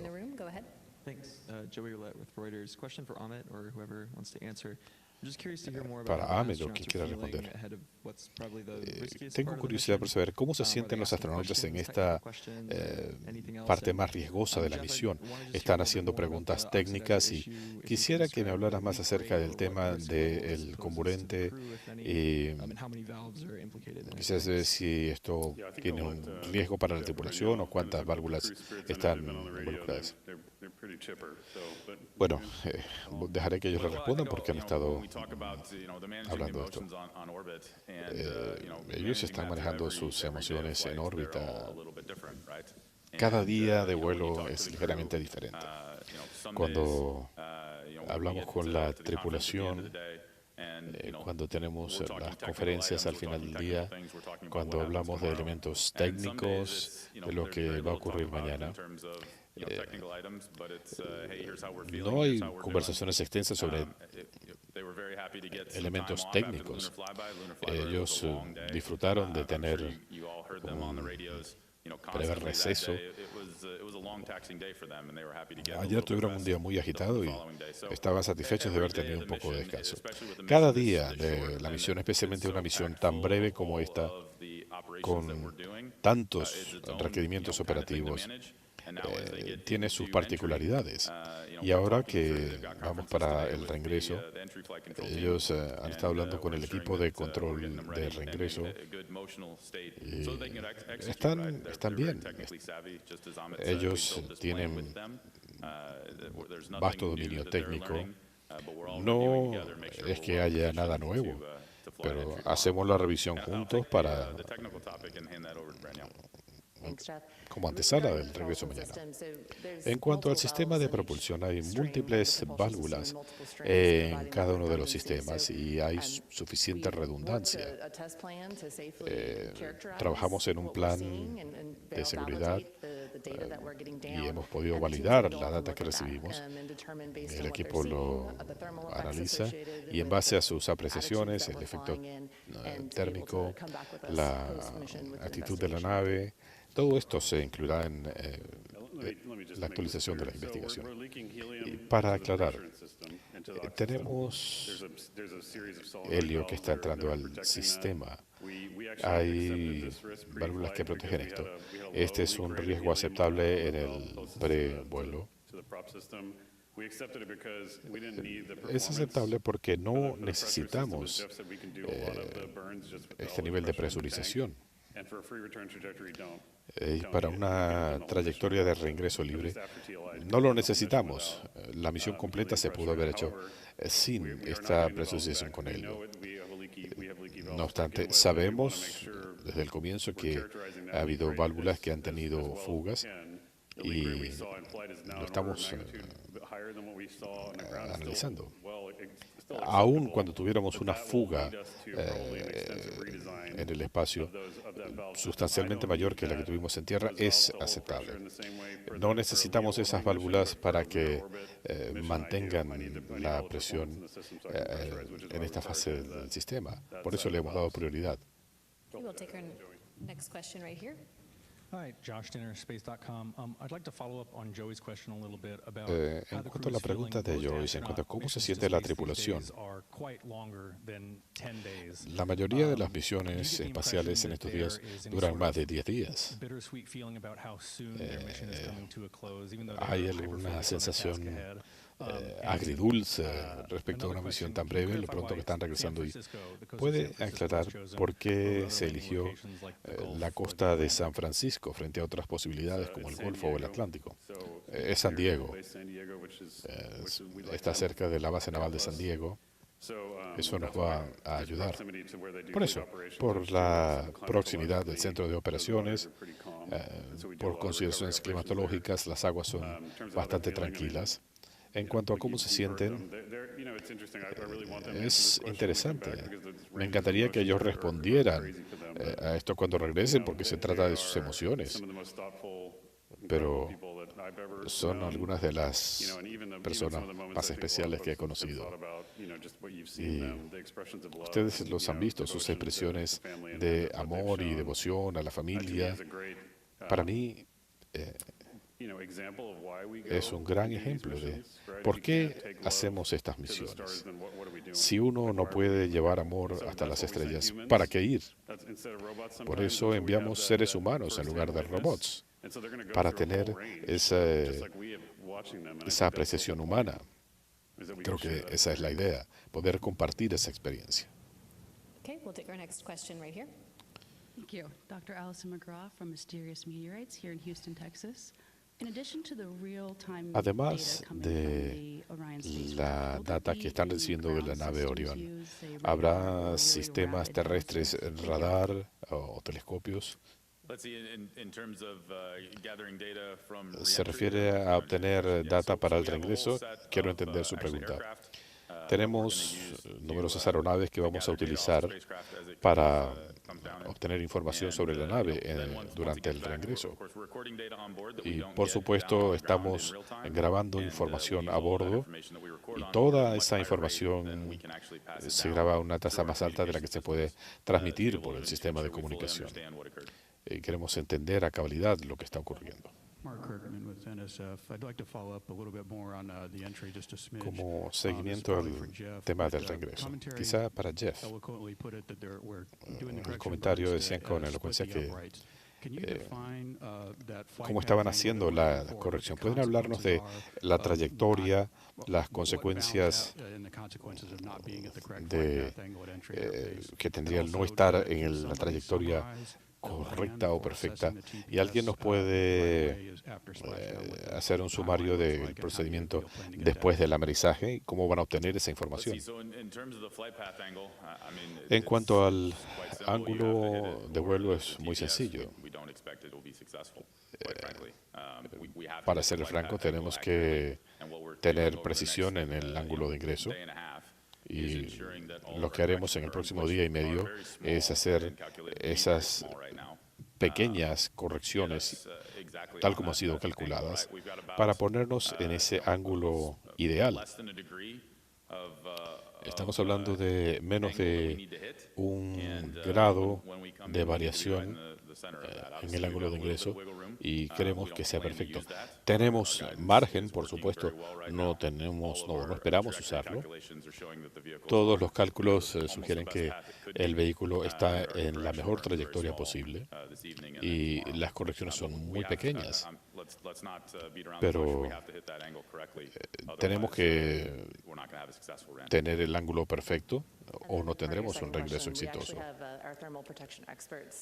Y nuestros expertos en protección térmica tienen un plan para obtener imágenes del sistema hasta que la nave esté en el barco. Y una vez que regrese a la base naval de San Diego, haremos más análisis antes de el transporte de la nave al Centro Espacial Kennedy.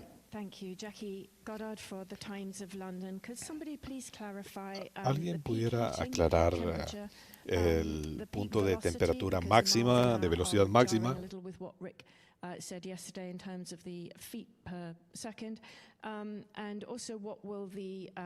Ayer hablábamos de pies por segundo. ¿Y qué es lo que la tripulación sentirá y verá? No escuchará durante el regreso. En cuanto a las cifras, no tengo esa información en mi mente. Sé que Rick se los ha proporcionado en las unidades que usamos normalmente. En cuanto a lo que los astronautas van a sentir y van a escuchar,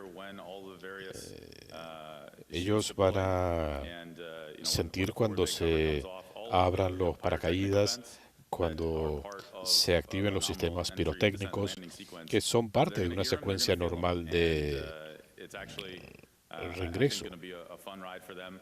Creo que será un recorrido interesante. Están ansiosos por llegar a esa fase del proceso. Cuando activamos las válvulas, por supuesto ellos estaban esperando a escuchar esos sonidos. Es similar a como tener una llave operando en la nave, y eso es lo que ellos esperan escuchar. Están ansiosos por lo que van a escuchar y podrán contarles cuando regresen. Tenemos video del Artemis I, eso ha sido compartido y eso ayuda para saber qué podemos esperar con Artemis II. Otra pregunta en la sala y volveremos a los teléfonos.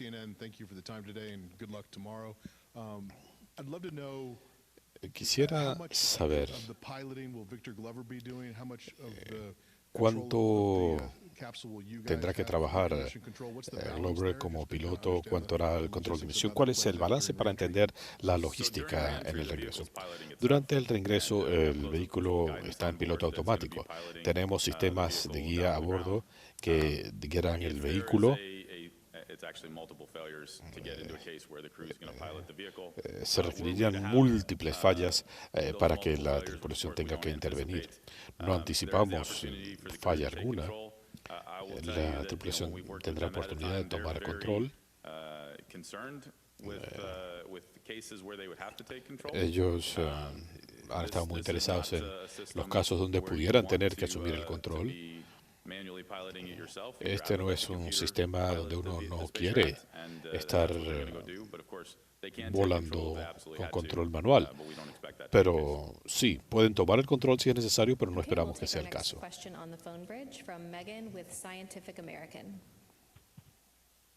Hi there, Megan Bartels from Scientific American. Thanks so much for taking this question. Gracias por responder a nuestras preguntas. Para Jess, gracias por la actualización, se los agradezco. Quería preguntarle sobre la extracción de la tripulación. Entiendo que será casi una hora después del amenizaje. ¿Y pueden explicarnos por qué el retraso? ¿Por qué este tiempo de espera? Y si nos pueden dar más detalles acerca de cómo se coordinó el proceso de extracción.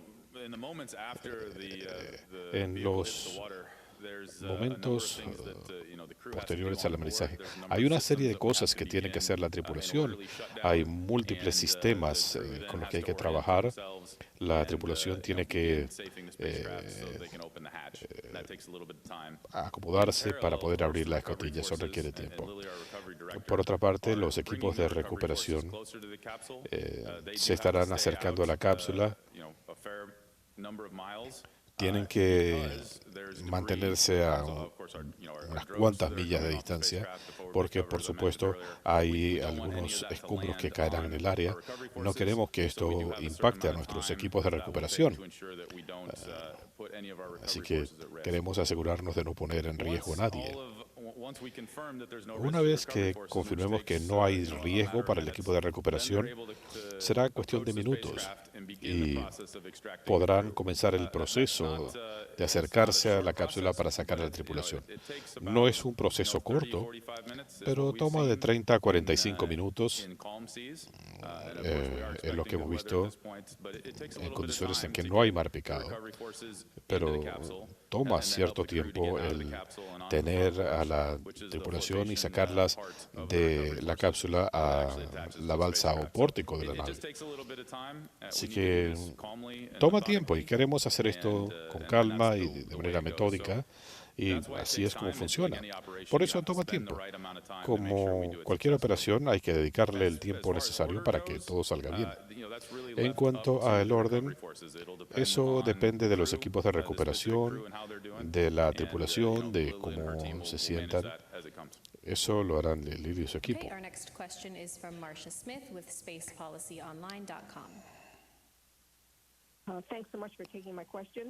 Gracias por responder a mi pregunta. Y es un seguimiento a lo que decían. ¿Puede describirnos cuáles son esos otros escombros que esperan que caigan allí y a qué distancia sería esto? Y tratarán de recuperar algunos de estos elementos aparte de los paracaídas. Trataré de responderle.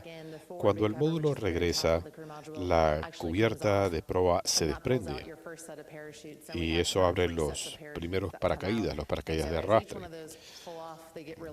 Cuando se abren estas compuertas, eso es parte del material que describía Jeff. Eso es parte del material que cae al agua. Hacemos el máximo esfuerzo de recuperar este material, pero la prioridad es la tripulación. Pero tenemos equipos allí tratando de recuperar los paracaídas si es posible. Pero, ¿estamos preparados?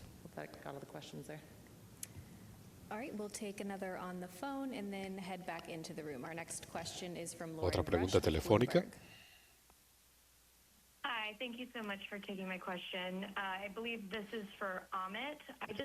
Creo que mi pregunta es para Ahmed. Quisiera aclarar su respuesta respecto a las válvulas. Usted decía que quizá haya que rediseñar extensamente el sistema para futuras misiones. ¿Saben cuánto tiempo pudiera tomar esto? ¿O es muy pronto para hablar del impacto en otras misiones de Artemis? Estoy convencido en que tendremos que hacer una revisión. Pensamos que esto no va a incidir en el cronograma de la misión lunar. Va a tomar tiempo, pero lo vamos a hacer bien y queremos hacer las pruebas que sean necesarias. Esto no cambia fundamentalmente las válvulas, pero tendremos que hacer ese trabajo.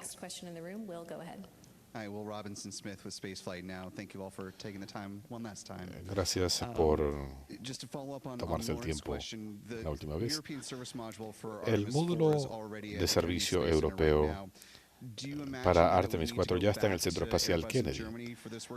Tendrán que volver a trabajar con Airbus en Alemania. ¿Para esto habrá que reenviar el módulo o los técnicos vendrían a Florida? Creo que podemos hacerlo allí.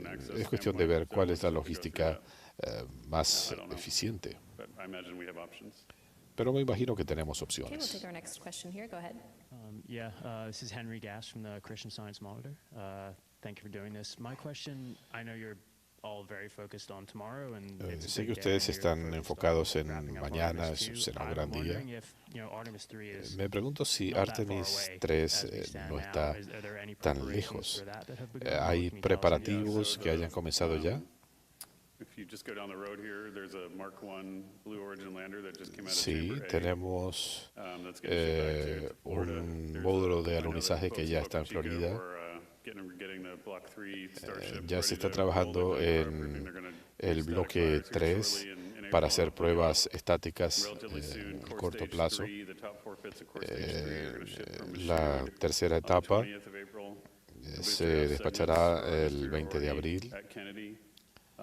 Otros sistemas ya están en Kennedy y el nuevo escudo de ablación ya está ensamblado y listo. Así que hay que unir estos sistemas y ensamblarlos, pero todo está de acuerdo con el cronograma.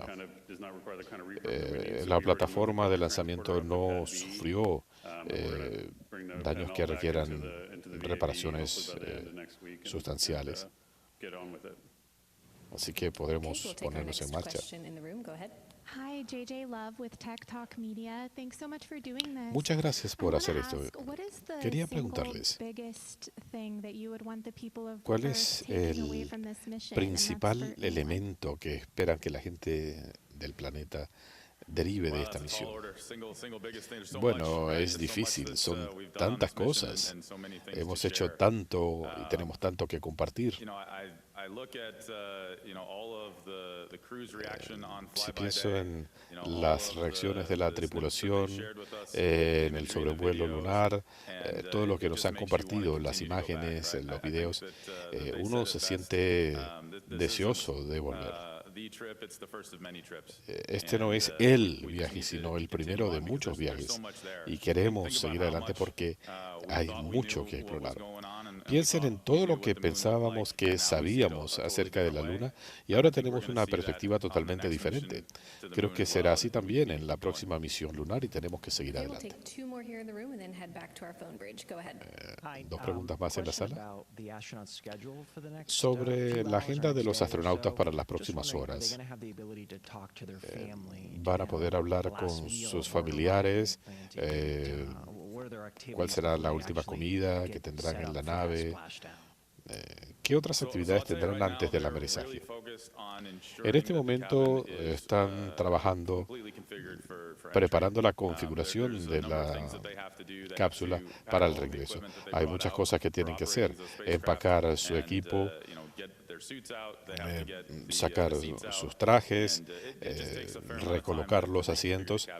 La reconfiguración de la cápsula toma tiempo. Por supuesto que le están enviando mensajes a sus familiares. Siempre hay una comida, una última comida en cualquier parte. No es una cuestión simbólica, pero ellos van a comer juntos. No quiero darles una impresión distinta a que están enfocados en un regreso exitoso. Asumo que van a tomarse algún tiempo personal, pero están enfocados en el éxito del alunizaje mañana. Jeff, hablaba de la lista de verificación. ¿Cómo será la sensación en el control de misión, especialmente en los 6 minutos de interrupción de comunicaciones? Sí, nuevamente estaremos reflexionando y analizando todo lo que está ocurriendo, pero que no podemos ver. Así que para mantener la calma, porque como mencionaba, siempre hay un temor irracional, es naturaleza humana. Yo estaré revisando mentalmente lo que va a estar ocurriendo ahora. Sé que a esta hora se está haciendo esto, se están abriendo tales válvulas, estamos a tantos minutos de los paracaídas, siguiendo el reloj. Eso es lo que estaré haciendo para mantener la calma. Rick en sí es el director de vuelo a cargo, no quiero estorbarle,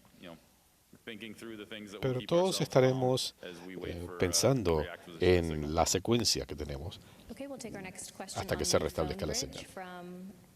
Christopher Mick with the Hudson Star Observer. Muchas gracias por la información. Todo ha sido muy informativo, se los agradezco.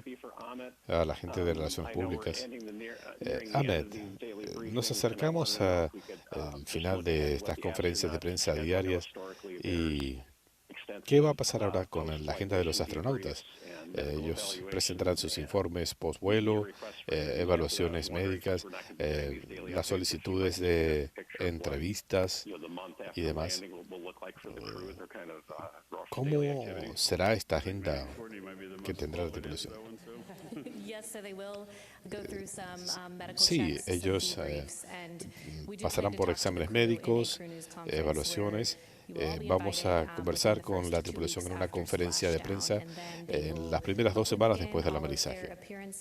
Y luego comenzarán sus giras alrededor del día 30. Estamos ansiosos por tenerlos de vuelta y poner en marcha esa agenda. Siguiente pregunta.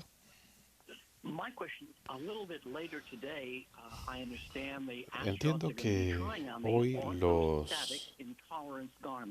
astronautas estarán probando sus trajes de presión. ¿Es esto algo nuevo para Artemis?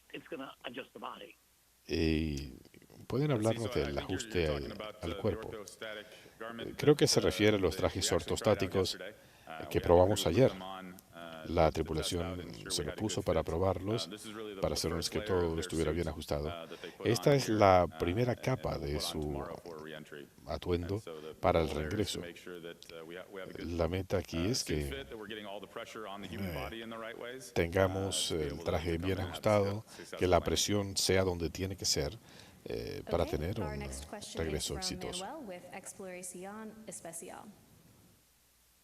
Thank you so much, Manuel Massanti with Exploración Espacial. I was wondering how far into the entry phase are we going to continue enjoying ¿A qué punto del regreso tendremos vistas del interior del módulo de servicio? ¿Podremos ver la separación de la cápsula y el módulo de servicio?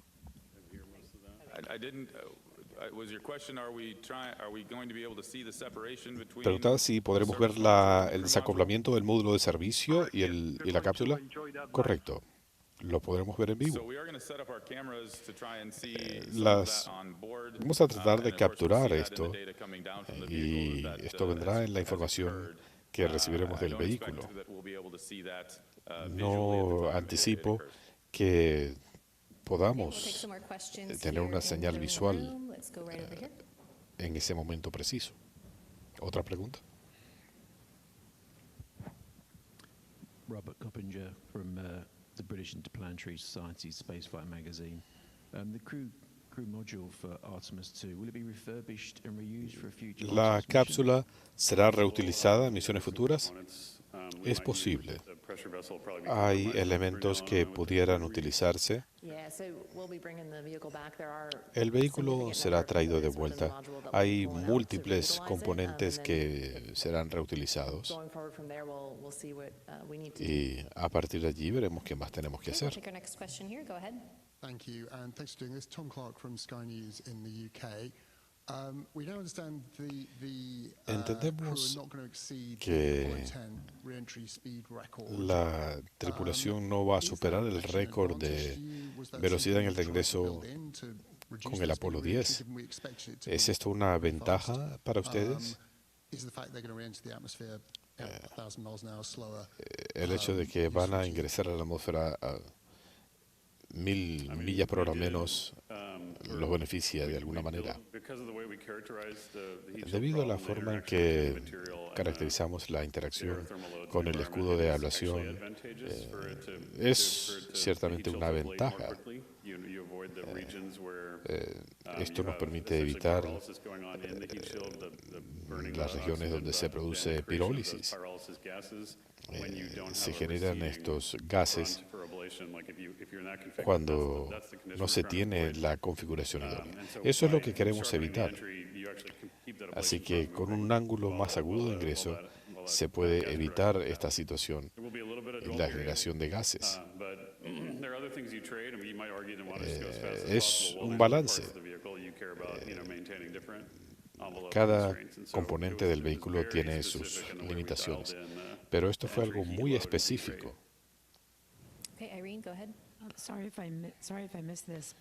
Siento si no les escuché esto, pero ¿a cuántas millas de la costa de San Diego esperan el amarizaje? Estoy tratando de recordar, creo que son unas 200 millas. Muy lejos para verlo desde la costa. Esa es la clave.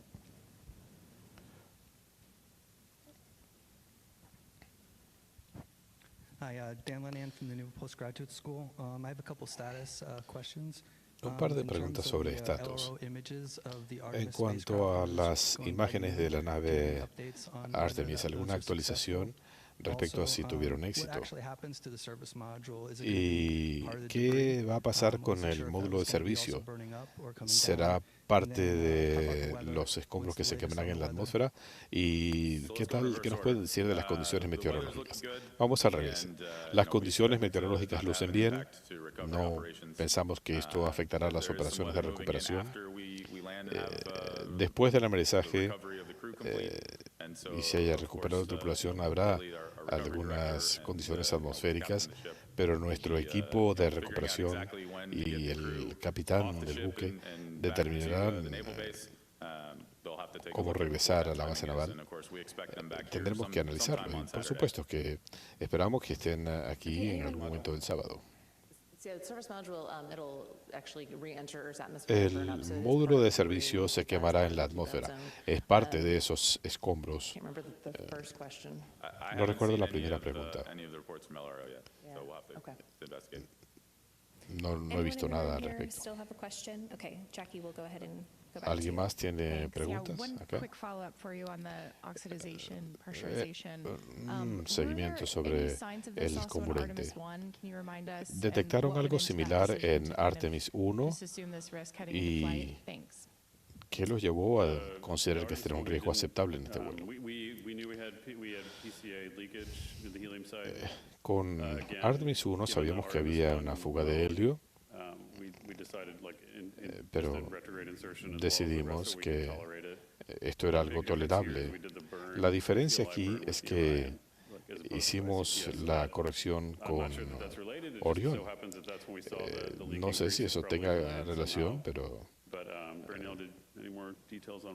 ¿hay más detalles en este sentido, Bernard?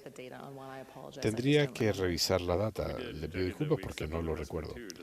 Pero es un riesgo aceptable. Tenemos suficiente capacidad de presurización. Así que esto lo hemos aislado a una válvula en particular. Y para este tipo de reingreso no necesita. Nosotros diseñamos la misión para cubrir estas contingencias y por eso diseñamos la misión en órbita baja, órbita alta, el reingreso. Hay múltiples cosas que pueden suceder y estamos preparados para eso. TG Musco with the Epoch Times. Thanks again for the second question. One more for you, Jeff. Jeff, cuando concluya tu jornada mañana, ¿hay algunas palabras que quieras decirle a la tripulación o a tu sucesor? Un par de cosas. Una vez que yo complete mi sesión, no tengo más ninguna asignada. Y mi despedida será la misma de siempre. Vayan a descansar, nos vemos mañana porque tenemos más trabajo por delante.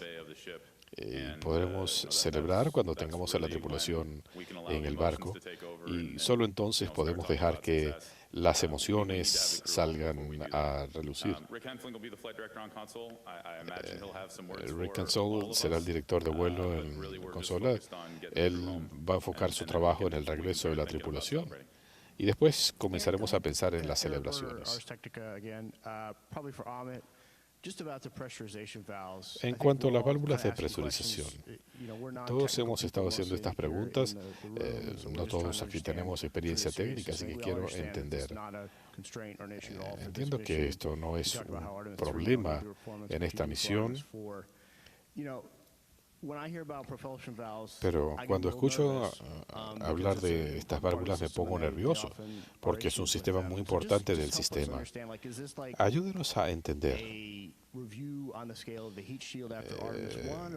¿Es esta una revisión como la del escudo de ablación de Artemis II o es un problema menos serio? Ayúdenos a entender. Está bien, sí. Hay múltiples opciones para lidiar con este problema.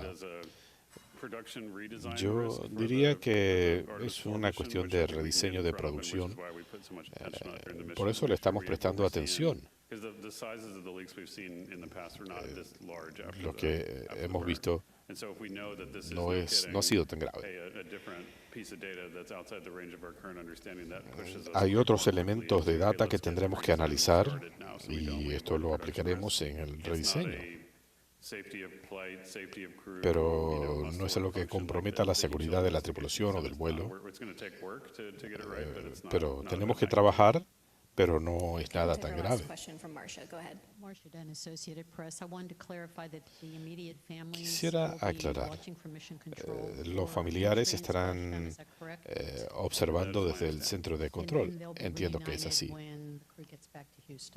Y se reunirán cuando la tripulación regrese a Houston. Sí, gracias.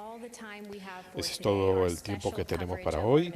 Nuestra cobertura especial del alunizaje comenzará mañana a las 5:30 hora del centro y el alunizaje será a las 7:07 hora del centro de los Estados Unidos. Hasta mañana.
Houston integrity, is there anything we can do to help your efficiency here? We can execute some steps from 2.2.1.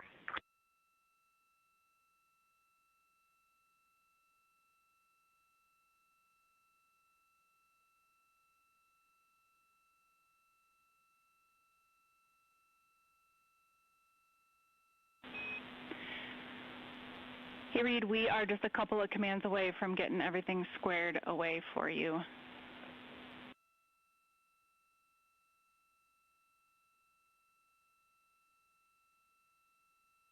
Roger that. Thank you.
Integrity Houston, for PCD connectivity, we have not seen PCD2 reconnected to the network. If you can please check PCD2.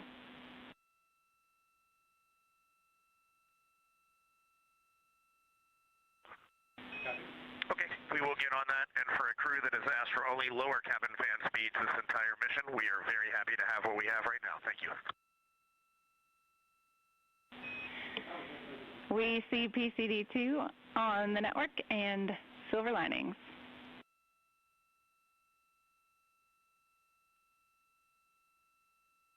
Okay, great, thanks.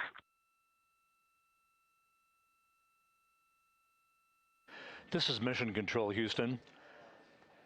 7 days, 21 hours, 52 minutes into the flight of Integrity on the Artemis II mission. Aboard the vehicle, the 4 crew members, Commander Reed Wiseman, Pilot Victor Glover, and mission specialists Christina Cook and Jeremy Hansen are busy stowing the crew cabin in preparation for tomorrow's return to Earth and breaking out the flight data file for a bit of study on all the procedures and timeline activities that will accompany their return to Earth for a splashdown in the Pacific at 7:07 p.m. Central Time, 5:07 p.m. Pacific Time on Friday night. While we were in the mission's status briefing about 18 minutes ago, there was a smoke alarm that was enunciated on board, ultimately attributed to the crew beginning to pack up items in the crew cabin. It is believed that all that happened was the stirring up of some dust that the sensitive smoke detectors in the crew cabin picked up on, and in the conservative calibration that those sensors are placed in, enunciated that alarm. There is no smoke, there's no issue with the vehicle, but we thought that we would play for you. Integrity Houston for cabin config.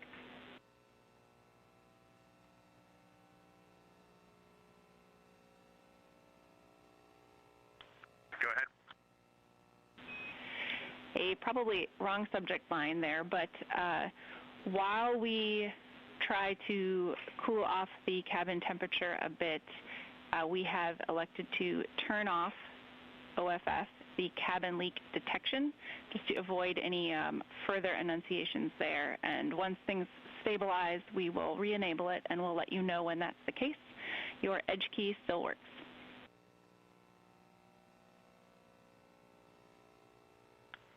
Okay, copy that. Once again, while we were in the mission status briefing and the crew was beginning to tidy up the crew cabin, they apparently kicked up some dust, which triggered smoke detection, annunciation in the cabin, a smoke alarm, if you will. There was no smoke. There was no indication of any anomalous behavior on any of the environmental control systems on board integrity, but we wanted to play for you the clip of the exchange between Commander Reed Wiseman and spacecraft communicator Jackie Mahaffey during that 3-minute or so period of time in which we were evaluating the systems on board integrity. Here's the clip. Integrity Houston, we copy your call and we see the messages. We'll sync up when you're ready. We are ready.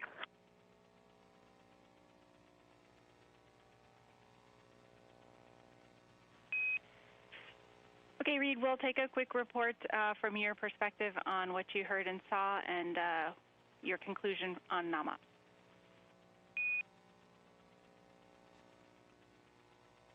Okay, we're powering up the AGA right now. I'll let you know when it is up. Just from our perspective inside the cabin, we are 100% nominal operations. We are just gathering to start studying entry prep. Do you see any indications on the ground?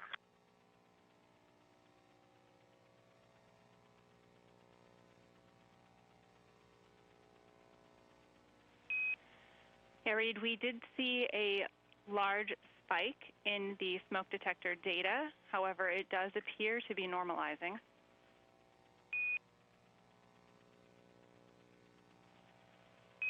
It does look a little different than the signatures that we've seen previously during the cabin entry config. We are kicking up a fair amount of particulate. I wouldn't say there's a lot of dust in here, but I'm just looking around and there's a fair amount in here. So if it was simply a smoke detector detection, I think we are good. We did not manually initiate that.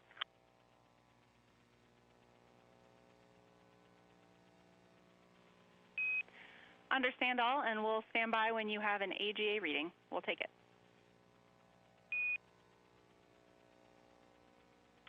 I know we need to wait 5 minutes, but right now all indications are off scale low. CO2 is 3.2, O2 is 21.3, temperature is 76.7, and we have a bit alpha of 16, a bit bravo of 0, and a cabin pressure of 14.8.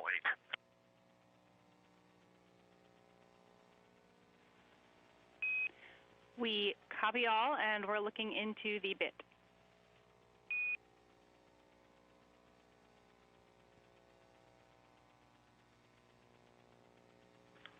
Houston Integrity, what is the smoke detector's nominal voltage?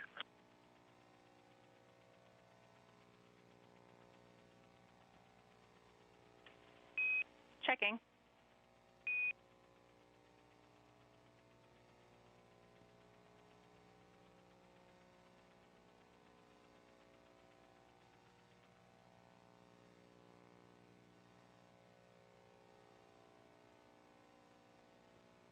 Integrity for the smoke detector, nominal voltage is around 1.2. We are seeing it hover at 1.2 or just above it.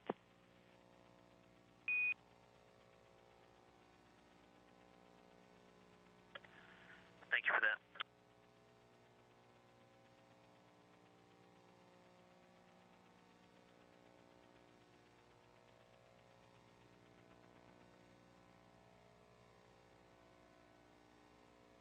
Houston, we'll give you a minute to chew on the data, but our recommendation on board is for you to reconfigure for nominal operations.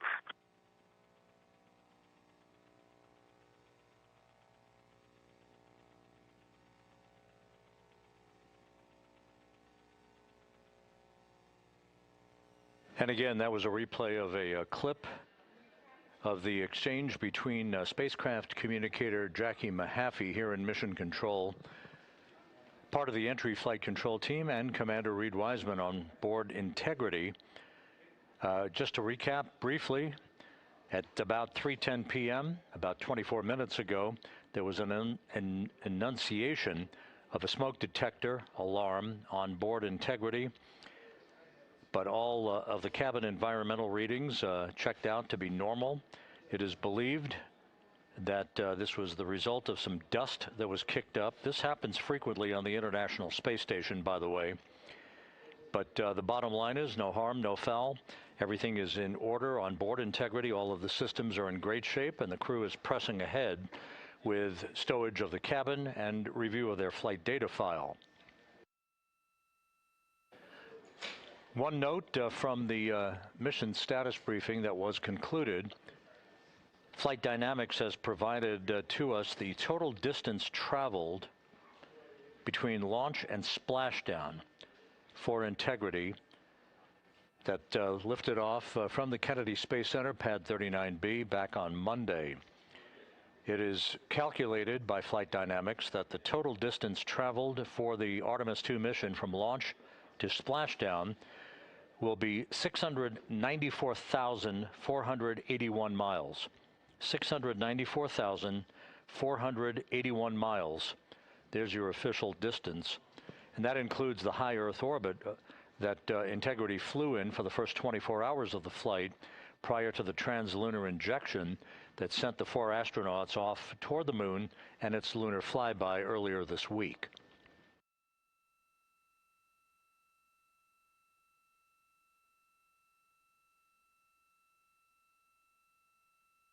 The crew is preparing to move into a conference with Flight Director Rick Henfling to discuss all of the burns that remain on the docket for this flight and the procedures and all of the review of those procedures for entry and splashdown off the coast of California.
This is Mission Control Houston here in the control room as we take a look at this great view of the Earth, growing larger in the field of view from one of the solar array wing cameras on Integrity. Shows the Earth. That's the port of call for Integrity for its splashdown. Integrity Houston for email. Everything is synced up. You are go to open email.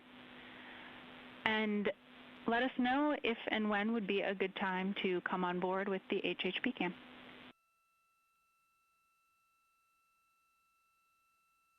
We are definitely feeling a little bit behind on the timeline, so let us get back on step and we'll get that stuff going. No worries, we copy. And Reed Wiseman inviting us to come on board to watch the crew at work on this final full day of activities for the Artemis II astronauts. Will be coming on board shortly. Once again, the view of the Earth that you saw a moment ago that will punch out again right there. We're 3 hours and 25 minutes away from reaching the halfway point on the journey home from the moon. Again, splashdown is scheduled.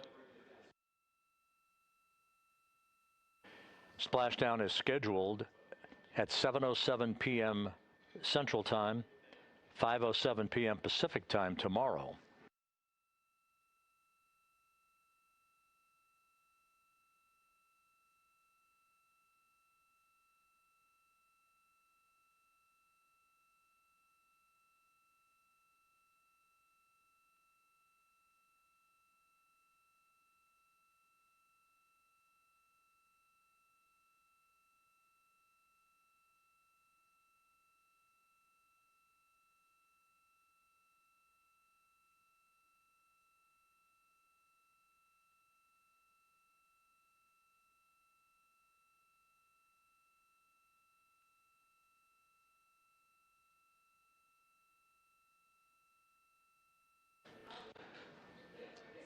Once the crew completes its briefing with Entry Flight Director Rick Henfling to review all of the procedures associated with the entry and splashdown in the Pacific tomorrow, the Flight Dynamics Officer will provide the latest numbers and what's known as an entry pad. This is basically a list of numbers that show the time of the burns remaining, particularly the RTC3, or return trajectory correction number 3 burn, that will take place early tomorrow afternoon, the final major maneuver to fine-tune the orientation of Integrity on its path to enter the Earth's atmosphere with precision to minimize peak heating on the vehicle and to bring it into the corridor that will result in a splashdown close to the recovery ship, the USS John P. Murtha. There is a second return trajectory correction burn that's scheduled this evening at 9:53 p.m. Central Time. That is currently planned to be about an 8-second firing of the reaction control system thrusters with a resulting change in velocity of about 4.2 feet per second.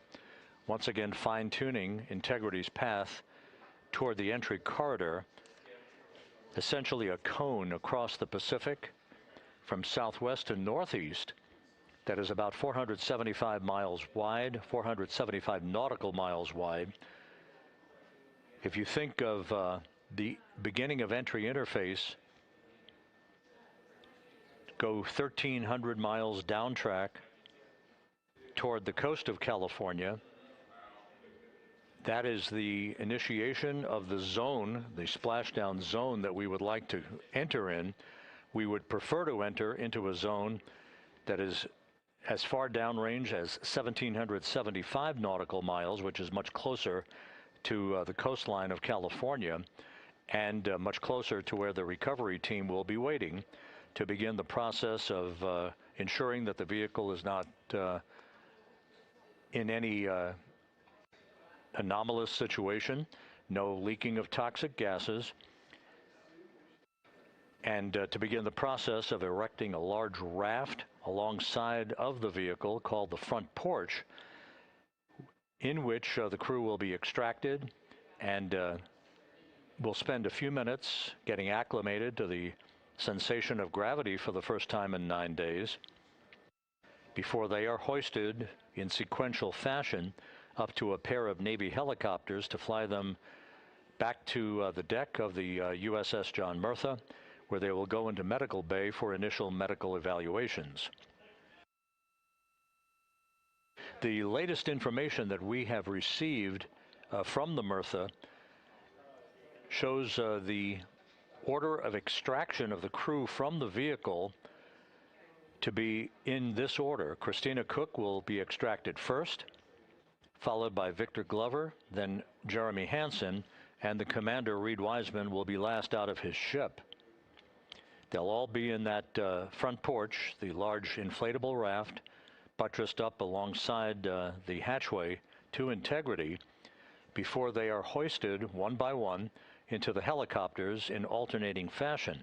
Christina Cook first up to helicopter number 1, Jeremy Hansen next to helicopter number 2, Victor Glover, third in line, will be hoisted to helicopter number 1 to join Cook, and Reed Wiseman last to be hoisted to helicopter number 2 to join Hansen for the short ride back to the deck of the Murtha.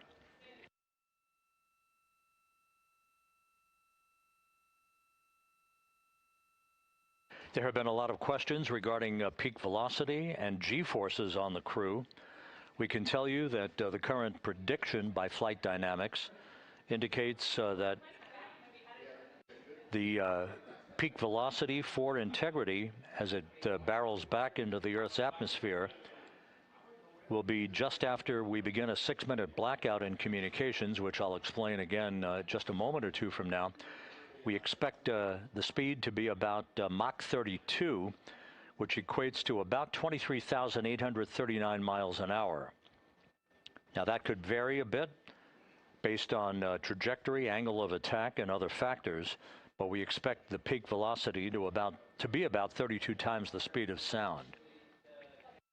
The G-forces on the crew expected to be up to about 3.9 Gs, very much in limits to what you would see for a returning Soyuz or Dragon crew, even though the velocity entering the Earth's atmosphere is much higher for Integrity because of the distance that it is traveling on its way back from the moon. We'll run down all of the key times of entry events a short time from now, but for now, everything is going very well on board. The crew preparing to enter into a conference with Entry Flight Director Rick Henfling to discuss all of the particulars regarding procedures for tomorrow's homecoming to bring to an end this historic lunar flyby. At a mission elapsed time of 7 days, 22 hours, 12 minutes, 24 seconds into the flight of Integrity, this is Mission Control Houston.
Integrity Houston for a follow-up.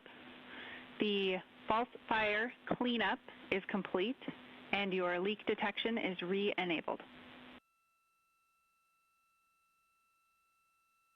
Outstanding, Jackie. Thank you very much. Feeling good on here.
Integrity Houston for state vector uplink.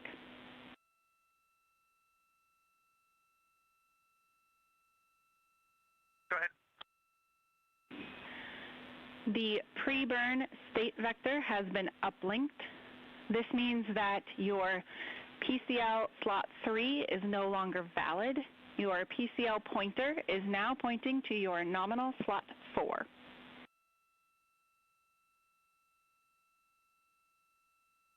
Outstanding. It's great news, Jackie. Thank you. And we are going to head over to 2 for the conference. We are ready. We'll meet you there.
This is Mission Control Houston.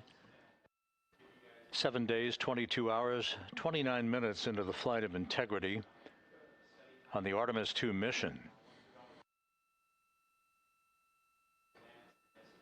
We're about 3 hours away from Integrity reaching the halfway mark between the moon and the Earth following its flyby of the lunar surface. Integrity systems in excellent shape. The crew currently in a conference with Flight Director Rick Henfling to review entry and splashdown procedures and elements of their flight data file, along with the rest of the flight plan for the remainder of the mission. Next up in major activity will be the brief firing of reaction control system thrusters 5 hours and 48 minutes from now in the RTC-2 burn. That's the return trajectory correction number 2 burn. that will further fine-tune the path of Integrity as it begins to approach the Earth's atmosphere, that it will reach tomorrow afternoon for its entry back to Earth, a high-speed entry that we'll get into with more particulars here in a minute.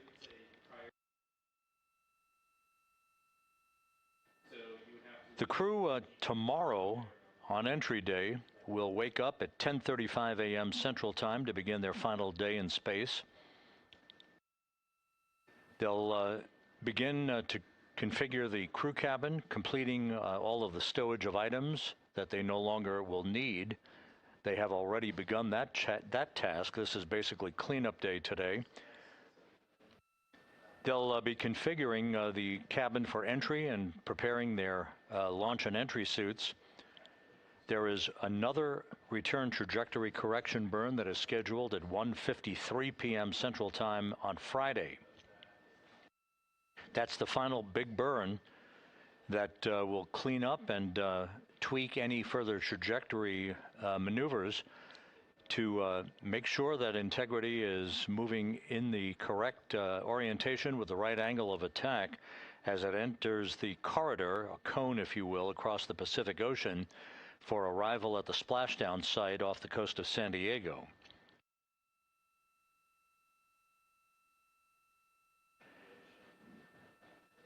Although we are broadcasting 24/7 on the YouTube channel, continuous coverage all the way through the time the crew is on the recovery ship tomorrow evening, NASA Plus coverage will join in simulcasting all of this at 5:30 p.m. Central Time, 6:30 p.m. Eastern Time on Friday afternoon and evening. At 6:15 p.m. Central Time on Friday, we'll hand over communications links from the Deep Space Network to the Tracking and Data Relay Satellite System. Just 18 minutes later, at 6:33 p.m. Central Time on Friday, the crew module will separate from the European service module.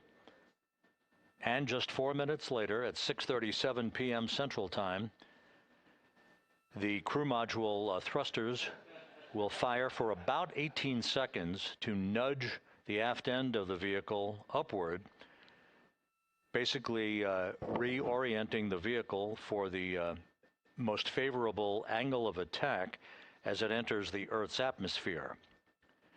In rapid-fire succession at that point, at 6:53 p.m. Central Time, the vehicle and its 4 astronauts will enter the Earth's atmosphere at an altitude of 400,000 feet, traveling 34,882 feet per second. Range to touchdown, 1,701 nautical miles. Now, just 24 seconds after entry interface, heat will begin to build up around the vehicle, raising the temperature around the vehicle to about 4,000 to 5,000 degrees Fahrenheit. And we will enter about a 6-minute blackout period at 6:53 and 54 seconds p.m. Central Time. This is expected. It is not unusual. We will have a loss of data and a loss of voice from the crew for about a 6-minute period because of the ionization, the plasma buildup around the vehicle as the heat shield repels the heat from the velocity of entry.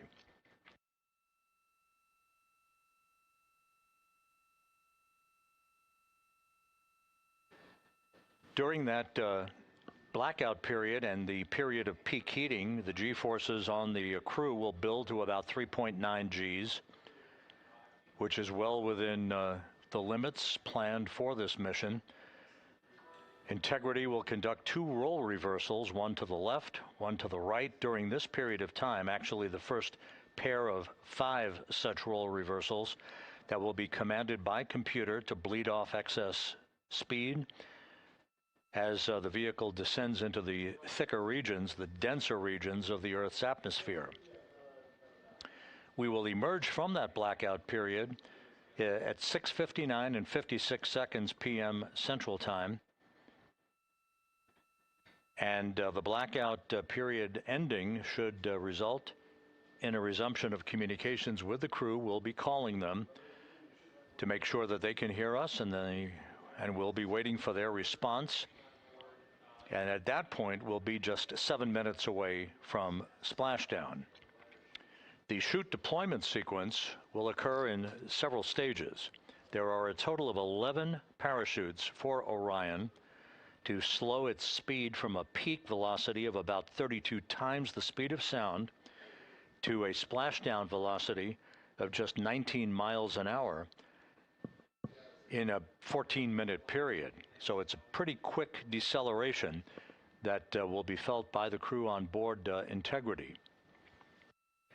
First up will be the deployment of 3 forward bay cover parachutes to pull the forward bay cover. That's essentially the top cover on the vehicle that must be pulled away from the rest of Integrity to ensure the deployment of the rest of the parachute system.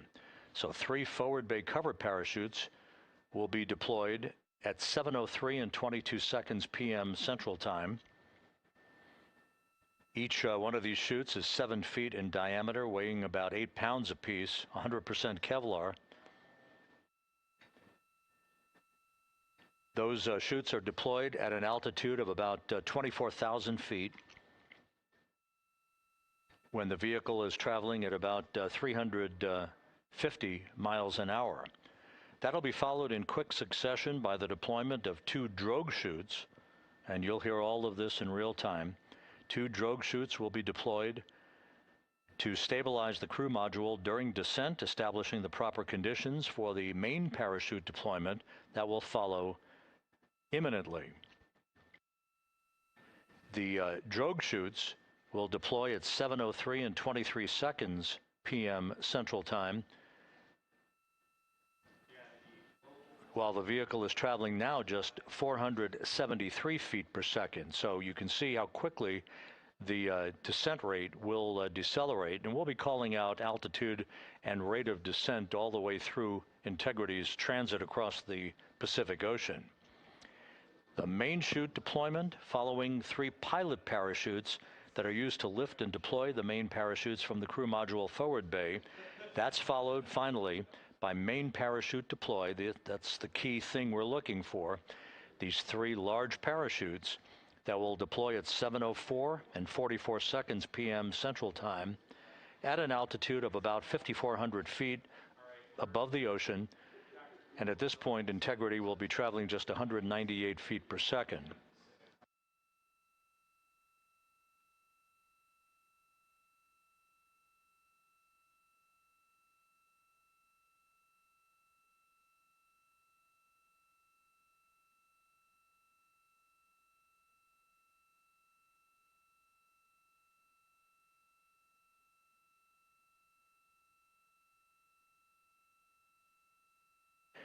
The main parachutes, the 3 large orange and white parachutes that you'll be seeing, are 116 feet in diameter. They weigh 310 pounds apiece.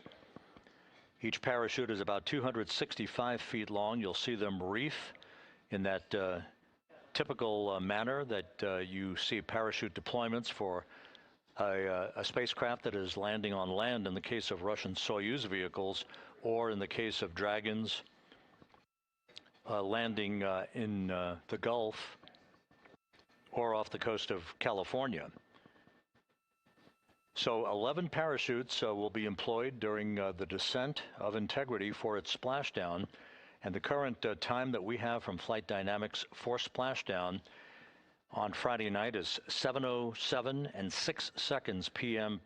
Central Time, 5:07 and 6 seconds p.m. Pacific Time, which is about 2.5 hours before sunset out in the Pacific.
Once Integrity splashes down in the Pacific, Navy helicopters and fast boats will be deployed to arrive by the capsule as quickly as possible. Here in Mission Control, we'll be first conducting the power down of the electrical systems and ensuring that no toxic gases are emanating from Integrity. The one thing, of course, we'll be looking for at splashdown is the orientation of the vehicle. If it's stable 1, we'll know, and that means it is upright. If it's stable 2, it will be upside down, but the system known as CMOOS by its acronym, the Crew Module Uprighting System, which consists of 5 large inflatable airbags at the top of the spacecraft, will be inflated nonetheless, whether it's stable 1 or stable 2, through helium that will maintain a stable upright orientation for Integrity to allow the start of the recovery operations. It is anticipated that it will take about 45 minutes to an hour to extract the crew from the vehicle. The extraction process, led by Navy divers and flight surgeons, will have Christina Cook exiting the vehicle first, followed by Victor Glover, followed by Jeremy Hansen, and the commander, Reed Wiseman, will be last off the ship. Once in the large inflatable raft that will be erected and buttressed up alongside the spacecraft, it's called the front porch. The crew will make sure that they are getting their Earth legs back after 9 days of weightlessness, and one by one they'll be fitted with harnesses to hoist them up to 2 hovering Navy helicopters. Christina Cook will be first up into helicopter number 1, followed by Jeremy Hansen into helicopter number 2. Victor Glover is third up in helicopter number 1. He will join Christina Cook, and Reed Wiseman will be last, going up into helicopter 2 to join Jeremy Hansen for a short flight back to the deck of the USS John Murtha, which is the recovery ship. Once the crew is on board, they'll be taken into the medical bay for more comprehensive medical exams, and will spend some time aboard the ship before they're helicoptered off the ship back to San Diego, and ultimately to board a NASA plane to fly back to the Johnson Space Center.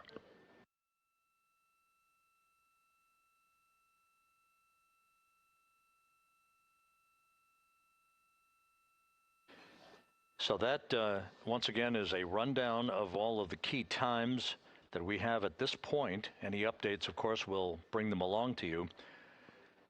But the crew currently in the midst of a review of entry and splashdown procedures with the entry team here in Mission Control. They'll be moving into a midday meal a short time from now. And once again, the next major event is going to be the return trajectory correction burn number 2 that is on tap for this evening, with the burn scheduled at 9:53 p.m. Central Time tonight, an 8-second firing of the reaction control system jets to tweak and fine-tune the path of Integrity back to Earth. About 2 hours and 45 minutes from now, the vehicle will pass the midway point of the return trip home from the moon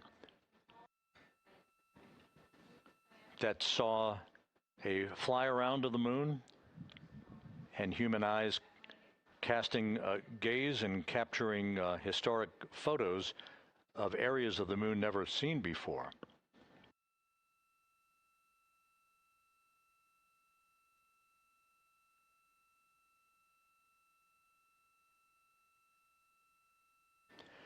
So we will continue our nonstop coverage of the flight of Integrity on the Artemis II mission, all the way through the point that the crew will be in the medical bay on the ship tomorrow evening. Once again, splashdown is scheduled off the coast of San Diego, at 7:07 p.m. Central Time, 5:07 p.m. Pacific Time on Friday evening.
Houston Integrity, we are back up on 1 after the conference.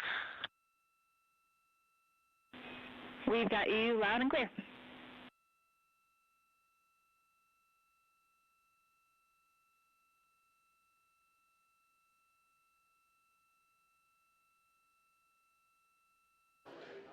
And we're on board Integrity with our 4 astronauts, Christina Cook on the left, Victor Glover, Commander Reed Wiseman, and Jeremy Hansen of the Canadian Space Agency on the right. The crew is continuing to stow equipment on board. They've concluded a conference with Entry Flight Director Rick Henfling to review procedures for tomorrow's return to Earth. And we'll soon be moving into a midday meal on this day before their homecoming to planet Earth.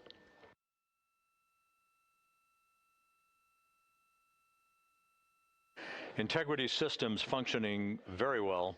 No issues being worked by the flight control team. No issues that would preclude a nominal entry and splashdown for the crew on Friday.